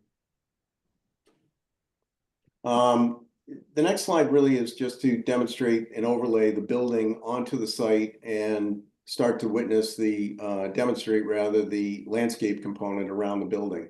So it's showing, and I'll let Natalie speak to this a little more in depth, but showing the overall integration of the various landscape components that are related not only to the design, but the guidelines that are required for the site itself for heat mitigation, et cetera, the tree canopy, stormwater drainage, et cetera. And one component that was requested was to mitigate the loading dock along the top of the plan and provide a guardrail along the existing abutting buildings because they'll be right on the property line. So a way to mitigate the impact of trucks moving in and out of the loading dock area. The 2 diagrams to the right, the upper one just demonstrates the visibility and the view sheds from the building to and from the building, really down to the major intersection at the Mass Ave connector, as well as looking down into the district itself. While the lower diagram shows the entry components, both coming from Southampton and or the Mass Ave connector into the main entry of the building, as well as the other components in the industrial program elements. With that, I'm going to turn it over to Natalie to talk about the original and the current schemes for the plaza area, which was the major impact discussion point from our last meeting. Natalie? That's great. Yeah. And just Thanks, wanted to Jim. mention you're about halfway through time. Great. Thank you. Thanks, Jim. This is Natalie Adams from Verdant Landscape Architecture. What you're looking at is the original scheme, this that you saw last time. And this one, we simplified it. We removed seating, tightened up the design, removed some tables, and improved accessibility. Next page. Thank you. Now, as a side note, we did some studies on a Bradston Street entry that is in the appendix, but the BPD wanted us to focus on this design. So what we're looking at here is, we think of Newmarket as a dynamic mix of arts and design and tech and industry, and this is a pocket plaza that speaks to that, and the connections are both physical and visual. Not only street connections, but the porosity from inside and outside the building, as the last slide showed. We've also simplified this design and note the accessibility, and also we've set it up 2 feet for resiliency, and that's really important here in this flood zone. Thank you. Jim, back to you. Yeah, well, I'll just quickly add the flood resiliency. There's a differentiating height of about 2 feet from the sidewalk level to the first floor of the building. And we've taken the flood resiliency outside of the building and created the plaza in order to incorporate a lot of those components. The red dashed line, I should emphasize, was a recommendation from BPDA actually to really integrate the brick into the building itself at the base of the building. And what you'll see on this diagram here is just, as we said before, the previous plan showed the integration of landscape with the building. This shows the integration of the building with the landscape, I guess.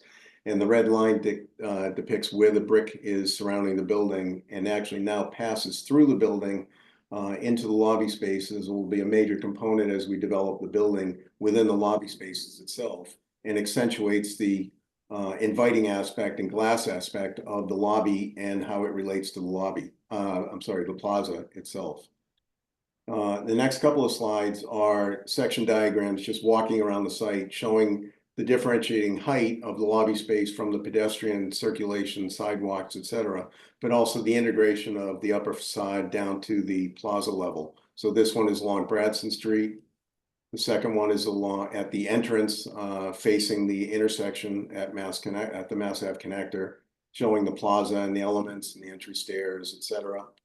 And then this one is as you come down along Southampton, you come up into the plaza through accessible ramps and stairways to opportunities for inside-outside retail activity from the lobby, as well as a possible entrance from the industrial tenant that faces out onto Southampton.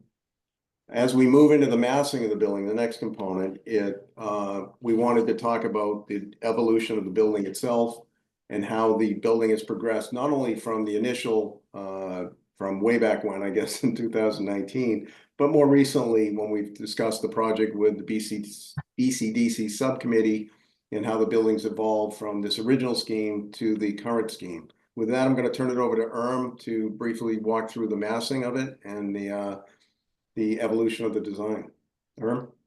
Thank you, Jim. My name is Armelin Moliere. I'm with Embark.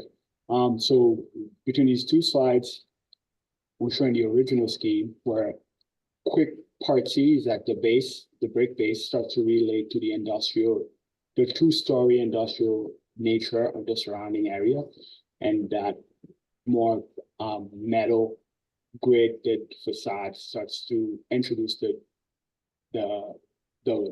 modern building, and that starts to relate back to the Boston Medical Center across the street in terms of height. And then following the guidelines of the new market, we were setting back the mechanical at the top, 10 feet all the way around per requirements. So this was the original scheme, and the next sheet will show the what we're working with currently. So basically all we did is went through some refinements with the facade and also investigated the penthouse a little bit further in terms of playing with the proportions, how it is expressed. We're still maintaining that 10-foot setback all the way around, and we start to celebrate some of the mechanical nature of it that you can see poking through behind the screen. And then also another thing that we kept in mind was in the previous version, the primary verticals were not extended all the way down to the ground. And then in this version, we start to look at bringing all of those down to the ground, the primary posts, so that way everything ties together. And later on, we will see some more developed high-end renders. I will give you more close-up views as to what the overall project looks like. Next sheet. Another thing that we were asked to investigate briefly was to show if the car wash lot was to be developed later on. Right now, it's under lease for 20 years, but later on down the road, per Plan New Market, a building, if they were to place a building there, this is about what it would look like as of right. Some of the stuff we studied was the penthouse, and so starting at the upper left, one version we studied was extending the vertical grid pattern all the way up to create this hybrid between the building and the integrated mechanical. One of the issues we're running and with it was it started to make the building look a little bit too tall and too high. So then we reverted back to the requirement of the Plan New Market where we're stepping back the penthouse 10 feet. And this is the versions that we're working with now. And a 2-minute warning. Next slide. So this is a quick comparison between the entry. At the bottom left, you can see the previous entry configuration where the facade basically we're treating the entry and the bottom part slightly different than how we were treating the top. But on the right, you can see that we started bringing the verticals down, introduced the canopy, and really kind of like highlighted the entry. Another thing we started doing is, and some of the later views you'll see it, is that the brick, one of the issues with the brick was before it was reading as if it was just applied. Now, by returning the brick, making it pass through the lobby, then it really starts to read as a mass. So you can start to perceive it behind the curtain wall of the facade. The next few slides we're going to go through is just the updated images that many of you have already seen. That the building, we're looking at it from different angles around the site. So a long view to the building and demonstrating again what Erm said, that we're carrying the facade down to the base of the building itself, down to the ground level, more effectively and more uniformly, as well as setting the penthouse screen wall back and really kind of accentuating not only the screen a little bit, but without creating the extra height that the hybrid version did, but will also accentuate some of the rooftop equipment. For those that have been involved with laboratory buildings, you know, there's quite a bit of equipment up there. So this will accentuate, for instance, the exhaust stack towers and the translucent nature of the penthouse screen wall. This is down closer to the ground level, looking into the entry building from the major intersection of the Mass Ave connector, and you'll see the uniform coloration of the, if you will, high-tech tower element that cascades and emerges from the brick base of the industrial base of the neighborhood in the New Market District. Erm, you might want to talk about this real quick. So another thing we did is to try and bring some interest to the facade also is we're creating this gradient where it starts a little bit more opaque at the extremities and start to open up at the major intersection. That way pedestrian from the street level can start to perceive some of the industrial activities and whatnot that's happening within the building, and it starts to present itself as a gateway billboard in terms of seeing the activities within the building. One thing to comment on here too, there was a comment made on the early presentations that the building was reading too much like a high-tech building in Tech Square in Cambridge or something, and that the desire was to have a more industrial feel. So the generation of the building itself has worked to develop that industrial feel through the use of the gradation of the facade elements itself and the panels, as well as the glazing elements as well, to break down the scale of it individually in the window openings and the building overall. As we work towards as Natalie mentioned, how we've evolved the entry scheme, the center entry scheme to the building.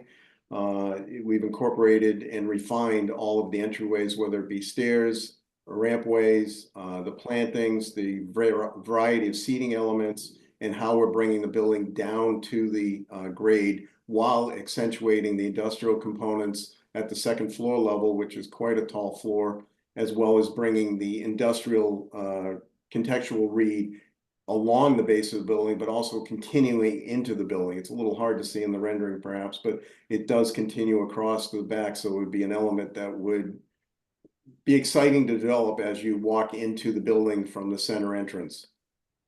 And if the team could wrap up, please. Yep. And then I'll speed through the last couple of slides here, just different views. This is along the Mass Ave connector looking down across Bradston Street. This is from Southampton Street, looking up from the Boston Fire Department headquarters to the building itself. And this is across Southampton Street, looking towards the building, and you get a good idea of the accentuated Bradston Street, if you will, tower element at the rooftop with the screen wall, and then stepping down towards the mechanical screen wall over the back leg of the building, and also where it steps down even further and offers an opportunity for a terraced area, an open terraced area for the occupants to break out from as well. And then this finally is the view just looking from Southampton close up as you'd approach the building with the landscape elements, stairs, plantings, ramps, etc. And that's it. Thank you very much. We appreciate your time. And as I turn it over to the commissioners, I did just want to mention one thing. I know the team said that it was in the appendix, but one request from the subcommittee last time had been to study alternative entry locations, which included the suggestion to have the entrance less on the corner and more down the side street. I don't know if the team can bring up a site plan. Couple factors that led to the city's desire to keep the entrance on the corner. One is that side road, Bradston Street, is actually an access road for MassDOT. And so, we're able to get access off of it for secondary entrances, for loading, et cetera. But we also felt that it was important. Second reason is that from a resilience point of view, we are looking for all buildings, wherever possible, to have the entrance raised and not rely on deployable solutions to protect that ground floor. So that was very important to us. And thirdly, there was a robust discussion on the nature of Southampton Street at last meeting, both what it is today, what it could be for the future, how to design for both conditions. And we felt it was really important that the building not sort of provide a blank non-entry wall to Southampton and at this corner. So those are all the reasons why we've asked the proponent to keep the entrance at the corner itself. Seth, if I could just quickly, there's 2 or 3 slides here. Just this is the massing study to analyze the entrances you're talking about, the alternative entrance along Bradston Street, as well as some detailed views of how it would be differing from the center entrance view, as you can see in the upper diagrams and the below renderings showing the entrance off to the side, and then the landscape development of the side entrance as well. Couple things to keep in mind moving it to the side entrance. One, it would result in the flood resiliency componentry being inside the building. In other words, you'd enter at the street level and then go up within it to the lobby elevation. There just is insufficient room to make it work in another direction similar to the center entrance. And also the landscape itself would change a little bit in character, how you would utilize it and how it would incorporate the flood resiliency, the access to the industrial space, et cetera. Question still out there is whether or not the industrial nature requires the entrance onto Southampton Street or where it's also shown on Bradston Street, simply because of the reason that Southampton's a one-way, very busy street with no parking.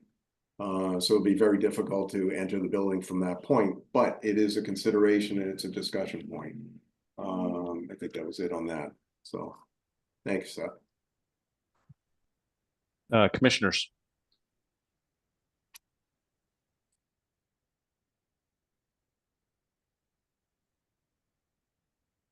David, please jump in.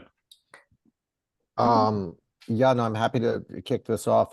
First of all, I feel that the team was very, very responsive to all the commentary at the last subcommittee meeting. And I really appreciate that and thank you. I accept the issue of the entry being shifted, well, staying actually where it was to both for the resiliency issues, but also for the future of the district. I think that the decision to run the brick through the building is something that will, is hard to express in these exterior renderings, but is potentially very, very exciting in terms of the look and feel of this notion that the building is a kind of a hybrid of industrial and high tech. I think there's a lot of opportunity there, and I look forward to seeing how that ultimately gets developed.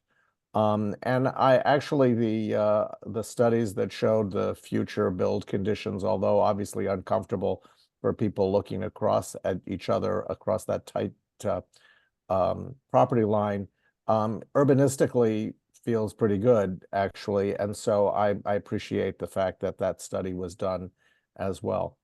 All in all, I feel very satisfied with the results of all the work that the team has done. My only comment, which is a very minor one, which is something that I think you could clearly work out with the design staff, is the cutout that exists for the terrace above the warehouse, the brick portion. That's maybe you can find a view of what I'm talking about. Yes, that cutout. just in terms of the expression of the skin coming down to the ground on the corner and so forth, feels a little unresolved. It feels a little bit like something was kind of clipped off in that way, and maybe with a deeper canopy or columns pushing through that or something, that architectural issue, which is kind of a gateway moment as you come up from 93. I think that's actually an important moment. If there's landscaping up there, I would just ask you to take a harder look at that from a design point of view, so that it just doesn't look like a bad alteration, you know, at the corner. And lastly, I appreciate the shifts and changes that were made to the landscape at the corner. I would note that in the Globe article just this morning about the most dangerous intersections in the city, I think by far the vast number of big dots indicating accidents was right here at this very intersection. So I know the proponents only have so much control over what that means, but I do hope that as part of the investment that would obviously be a part of this project, that the city would work hard with the proponent and BTD to significantly upgrade connections, particularly in my mind, given the nature of this building, across to Boston Medical Center, that more direct pathway. Is there, you know, even in this view, the Bradston Street, you know, does it have to be expressed as a street in that section? Could that be cobbled or treated in some traffic calming way to make pedestrians feel more comfortable, at least at that last the last crossing before you get to the building, assuming you're coming from the city. So those are my thoughts, but I really feel like you know, Linda was a part of that meeting too. I feel like all those comments were very much taken into account. So thank you. We appreciate all the comments on that as well. One thing to keep in mind too, and it works in both ways, is that in looking back at some of the earlier presentation materials and submissions, that it's understood that Mass DOT and BTD are all involved with this intersection and the possible solutions. So I would feel that it would have to be worked together, as you're mentioning. One thing to concern is the Bradston Street is the truck access down that area into the rare industrial areas. So using things like tabletop crosswalks or maybe even cobbled paving and so forth may not be advisable, but that's something that certainly can be looked at as you get involved further down the line in the design development of the project. Oh, sorry, I'm usually not Mr. Traffic Calming because I drive in the city, but this is a place where actually slowing things down might not be such a bad idea. Yeah, I agree. Yep, we will definitely make a point of to work with BTD on that and our transportation folks. Thank you, David. Kathy. Yes, thank you. And thanks for a great presentation. I like where this has gone. I have one comment, and I just hope it's something you continue to work on with staff, in addition to what David said about the rooftop terraced section at the rear. I just think the crown of the building, the enclosure for the mechanicals isn't quite there yet. I think proportionally, that's fine. I just think the material choice, the rhythm of these verticals, actually this view is the best of all, but I just don't think it's quite there. It feels like it's and yet at times it doesn't even look like it's really achieving its mission of masking the mechanicals. So I think it needs some work. That's the best I can offer, but Other than that, I think this has really come a long way, and I appreciate all the work you've done. I think one thing as far as the screen wall goes, they're always quite difficult to do anyways on these types of buildings. For anybody that's done a laboratory or a hospital before, they're always, they can be challenging. Not to look like an appendage, but to do its job as, you know, screening some of the ideas. To me, some of the, like I mentioned earlier, the exhaust fans and so forth, having done a number of laboratories in Cambridge, the laboratory hoods, the strobic hoods and fans and so forth, they're quite elegant if they're done right. They're big, they're bulky, they're elegant in a way. If you arrange them quite nicely, they can be quite a feature. As you can see from some of the buildings around the area, there's quite a number of laboratories right across the street. And the idea is that you'd get snippets through the building. The idea is that it would be similar to a fin building. There's a building over in Cambridge, the District Energy building right off of the Mass Pike. And it's very similar in flavoring that what we're proposing, in that there's fins that you're tilting one way or the other, that you get some views into and seeing some of the equipment, but in another view, it's shielded. So it has kind of a lively aspect to it, much along the lines of a BPDA's life science guideline that's out there. It says, you know, one way is to enclose it, another way is to treat it as an art piece in simplest terms. And I think we're trying to kind of bridge the gap between the two of them and give it a little bit of an art feel, but while also shielding some of the bigger, you know, let's call them ugly boxes, let's say, up there. But, you know, there is an opportunity there. Yeah, I just think the number of verticals that we're seeing, that it just seems to conflict with the lower stories a little bit, given the sort of, forgive me if I'm sounding too elementary about this, but it almost has a fence quality to it that I think just might by a different treatment might come across, might do exactly as you're describing, but not conflict with the other verticals. Okay.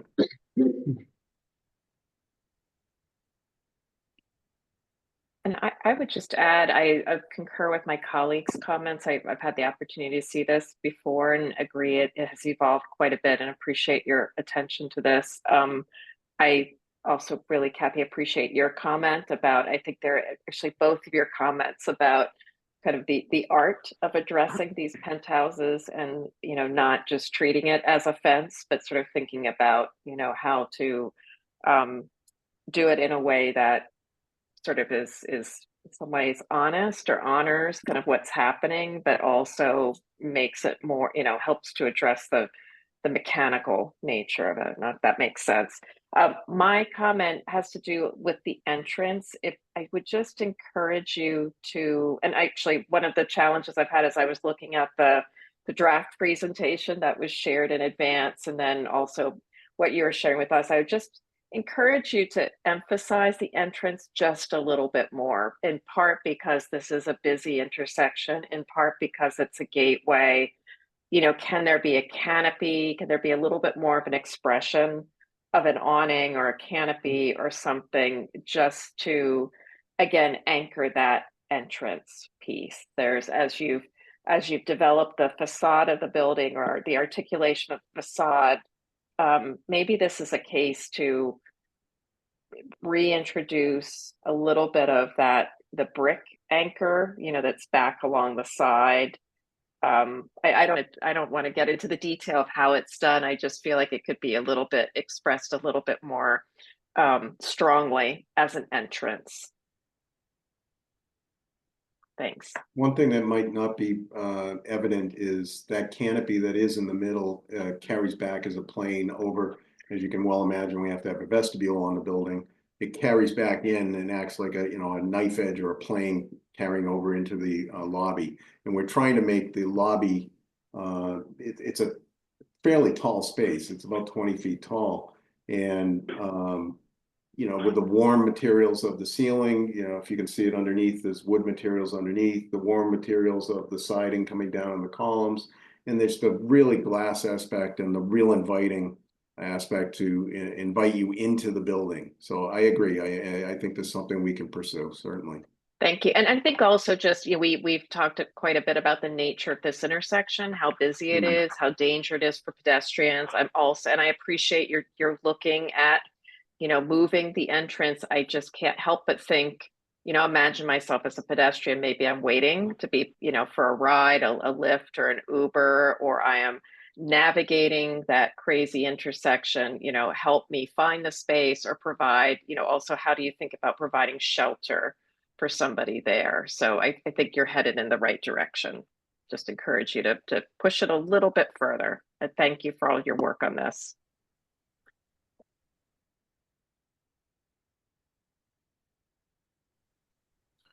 Any other comments from commissioners? Yes, Laura, please. I have a few things.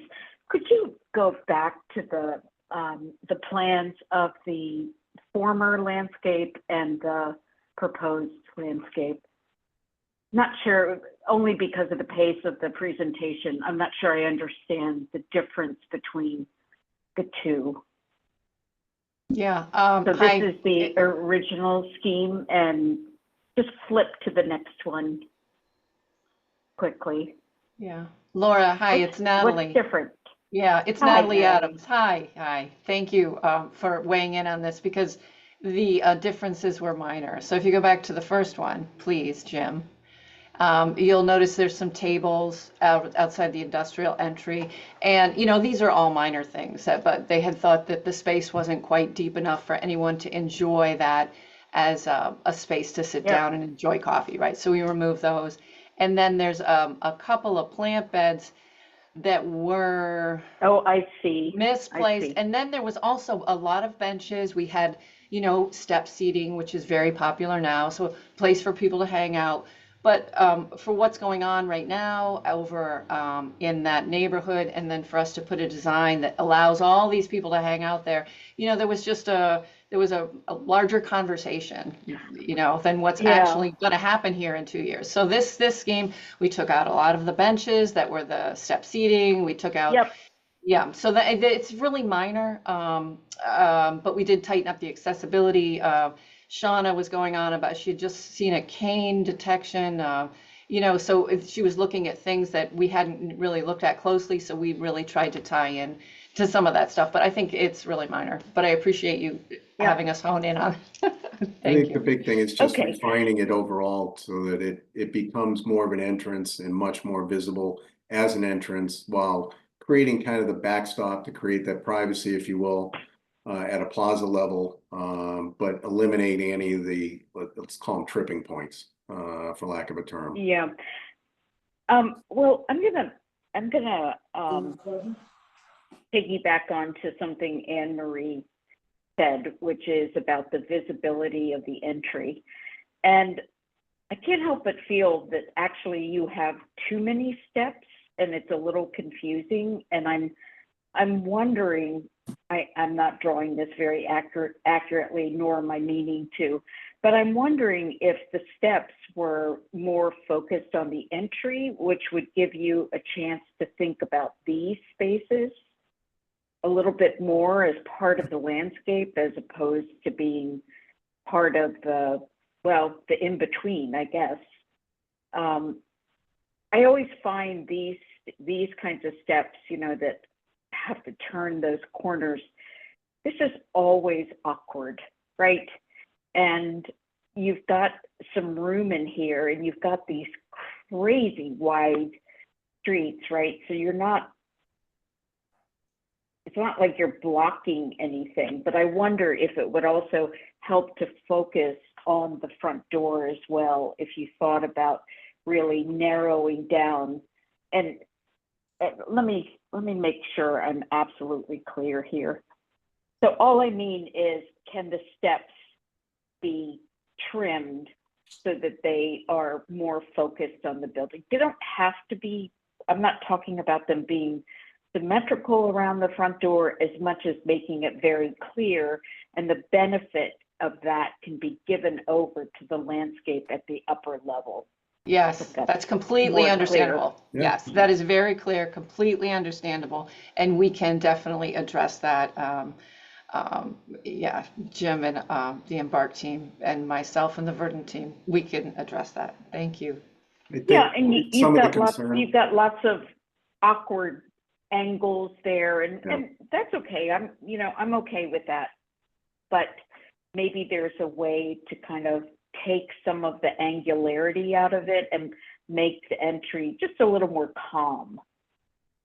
I like that. I also think, just Laura, to build on your point about kind of navigating that I think that also can create a sense of almost shelter, if that makes sense. Like when you're in that space, that I'm not going to kind of walk off the edge of it, but that might actually make that space more attractive. I'm just thinking about how I would feel within that space to be there. Yeah, and one of the things that's always tough about urban landscapes is you get into the tree line, right? And this might give you a chance to kind of, thicken up the landscape so that everything doesn't have to be in a row. And I'd love to hear more about this. Is that a requirement that you have that buffer around that side of the building? Yeah, isn't that wonderful? So in the Newmarket district, they require 15% shading. And so we're getting the shading wherever we can, and the shading can be trees and large shrubs. But most of Newmarket right now is below 12%. Look at an aerial view of it. It's all paved. Yep. And so we're bringing in introduced planting areas. And that's a hedgerow of natives and other plants that are sustainable and will do well in an urban environment. But I agree with all your comments, and we look forward to, I look forward to exploring them with Embark. What we were really thinking about this was getting everyone into the building from all different directions. Yep. So I understand you wanting to funnel people in, but that was our initial response to it. Yeah. And you always have to weigh kind of like what's the usability of that space at the lobby level versus, handing it over to steps. And the other thing I wanted to mention is as you develop this isn't really for you to come back, but you might think about whether or not these are even pearls on a necklace, or whether or not there can be some variation in spacing that kind of takes the curse off of that straight line that feels so unnatural, and there's no way around it, I don't think. I mean, you might be able to pull a tree in every once in a while, but boy, you are really hemmed in. Yeah, no, we were trying to we're just trying to fit as many trees in as we can, I hear you. It's a funny part of this design project is that it's meant primarily as a lab office building, a laboratory building, research building. And one of the functions of a research building that really makes it succeed is getting daylight deep into the building. So, the modern laboratory has a lot of daylight into the bench space and so forth. So as you can imagine, a building in an urban fabric that's abutting a property line makes it quite difficult because you're not allowed to have windows. So we've pulled the building back a little bit from the site and tried to analyze how much windows we can get in there and locate the laboratories in the proper location. And then by doing so, we're creating these alleys where we have the opportunity to play with the landscape a little bit on the ground level. Yeah. Hang on, let me just see if there's anything. And those are existing trees on the Bradston Street tree lawn, is that right? No, there's no trees. Back to the. I have to show you this one. The perspective that you had down that street. This is this is the diagram, Natalie's diagram showing the existing trees that exist on the site. That's it. There's just two trees, lonely trees at the back of the L. There's no other trees on the site. So the perspective that you're showing with trees here, I think. Yep. Is that right? Maybe I'm misunderstanding it. There you go. This one. Yeah. There are some trees on the median between Bradston and Mass Ave Connector proper. Yeah, that's what I'm asking about. Are those there? Do those exist and those are staying? Yes. Oh, yes. We're not going over the other side of Bradston. No. There's Those a are, little, there's a beautiful stand of trees over there too. Yeah. But the project Yeah. is proposing And- street trees on Bradston. Yep, I saw that. Yep. Yeah, I don't And have a then plan that just- actually shows it, but there's a little divider island there that I believe the Mass DOT owns that has a number of trees and a wrought iron fence around it, separating it from Bradston Street. Then the aerial view gives a better sense. Was it? Yeah, one of the And then- aerial views, the rendered ones. That one. You Yep. can get a sense of the median. And Natalie, with that, this is the first time I've seen this project, at least That's that my Sure. waning memory remembers. No, that's Um, fine. So could you talk about materials? Sure. Jim, can you flip the back landscape? to, yeah. Yeah, so all we're really looking at for this one is our Pocket Plaza. But we're looking at pervious pavers for the Pocket Plaza. We're looking at getting water into the site any way we can. We've got the street trees are planted in a tree trench, which is topped with pervious pavers. You know, the Boston Complete Street standards with the structural soil underneath the sidewalk.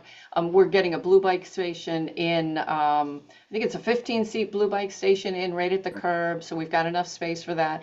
And then as you go around the building, we're doing that hedgerow of natives and we're shading 14% of the site. We've got, and another thing they wanted to do in Newmarket, and I don't know if you've reviewed any other projects in Newmarket, is along Southampton and a couple other major roads. They want the street trees inbound of the sidewalk because there's no parking spaces on these major truck routes and the trucks clip the trees. So all the trees are inbound of Southampton. Although on Bradston, we can have them at the curb because of there's parking space there. And now, so simply the landscape is these steps, these beautiful steps, these railings to keep, you know, everybody safe. And then we have, you know, the little 2-foot wall, and we do have a railing, just a really thin profile railing against that wall to keep people from, you know, it's a fall height hazard. It's just about 2 feet, you know, so I'm more comfortable with a little railing there. And then the sloped walk and the plant bed. So it's really, really, really simple. But we do have some neat seating elements. We've got these pebbles, and then we've got room for, you know, the bench, the wall top benches, that second image down. And then, you know, we also have room for, you know, just a nice streetscape bench, which we had thought, you know, might be a great way to pull art into it. Could it have some graffiti on it? Didn't say graffiti, but an actual artist to do artwork on a bench or something like that. But so there's very, very, very, very simple palette to this Pocket Plaza. Very simple. And I think that's appropriate. The walls, the low walls are building materials. They match building materials. Is that right? I think I saw that. We haven't really explored. We haven't really explored that yet, honestly. But I think that's the way we would go. I mean, Jim and his crew at Embark are exploring. One of the walls is a metal wall that runs along Bradston. We could do that with the other walls, or we might take the concrete step and that concrete language and extrude that into the wall. You know, they're just words right now. And if you narrow that sidewalk, the steps a bit, maybe you could also spring for a stone or something that just brings a little richness to the front door. Oh, wouldn't that be lovely? That's your choice. Well, this is like one of the 12th plans I've done for this, and we've had some that were really industrial and had some big blocks to it, and we just came to this one, which is quite simpler and more elegant, I think. But we certainly could push it some more for industrial and technology, and you know. The corner sites of, at least to me, corner sites are always a challenge. Because they're either too open as you're describing, or they're too confined. And I think this is a good opportunity, as you said, depending on how we resolve the corner itself, narrowing the stairs and really promoting the entrance, that there's an opportunity for, you know, a piece of sculpture, or as Natalie and I discussed, you know, maybe different forms, materials and forms and so forth that aren't necessarily seating, but could be seating, and kind of that kind of thing that is sculptural in nature, but maybe functional as well, so that there's an opportunity that you could, do something relatively simple and still accentuate that entrance. Great. I think that's it. Thank you for the presentation. Thank you. Okay, Commissioner, should I check for public comment? Please. Yes.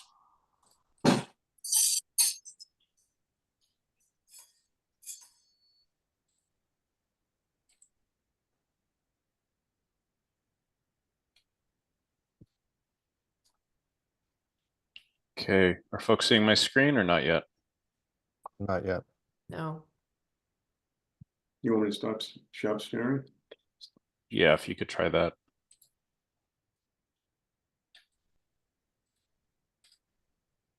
There you go. There you go. Okay. At this time, we'd like to invite any members of the public in attendance who may wish to contribute public testimony to raise your digital hand, and I will call on you. If you are calling in by phone, press the number 9 on your dial pad to activate the raise hand function and dial *6 to unmute yourself. Please state your name and any relevant project affiliation information. Please keep comments to 2 minutes. And as almost everybody still on the call is part of the commission or the presenting team, I do not see any public comment. So that concludes public comment. Commissioners, next steps. I'll make a motion to send this back to full commission with notes that the planning staff follow up on those few items that were discussed, including the mechanical screen, the rear porch area, the entrance, and some of Laura's comments about the landscape, all of which I feel can be handled between now and when they would come back to commission. Agreed. Okay. Agreed. Yeah. Thank you. There's no formal vote as this is a subcommittee, but I hear that this is recommended for final consideration and vote of recommendation at a coming full committee vote or full committee session. And with that, I think we are concluded for this evening. Thank you to the proponent team. Really appreciate it. And of course, thank you to the commissioners very much, as always, for your time and counsel. Hope everybody has a great evening. Thank you all. We Thank appreciate you. it. Thank Thanks you. very much. Have a good night. Thank you.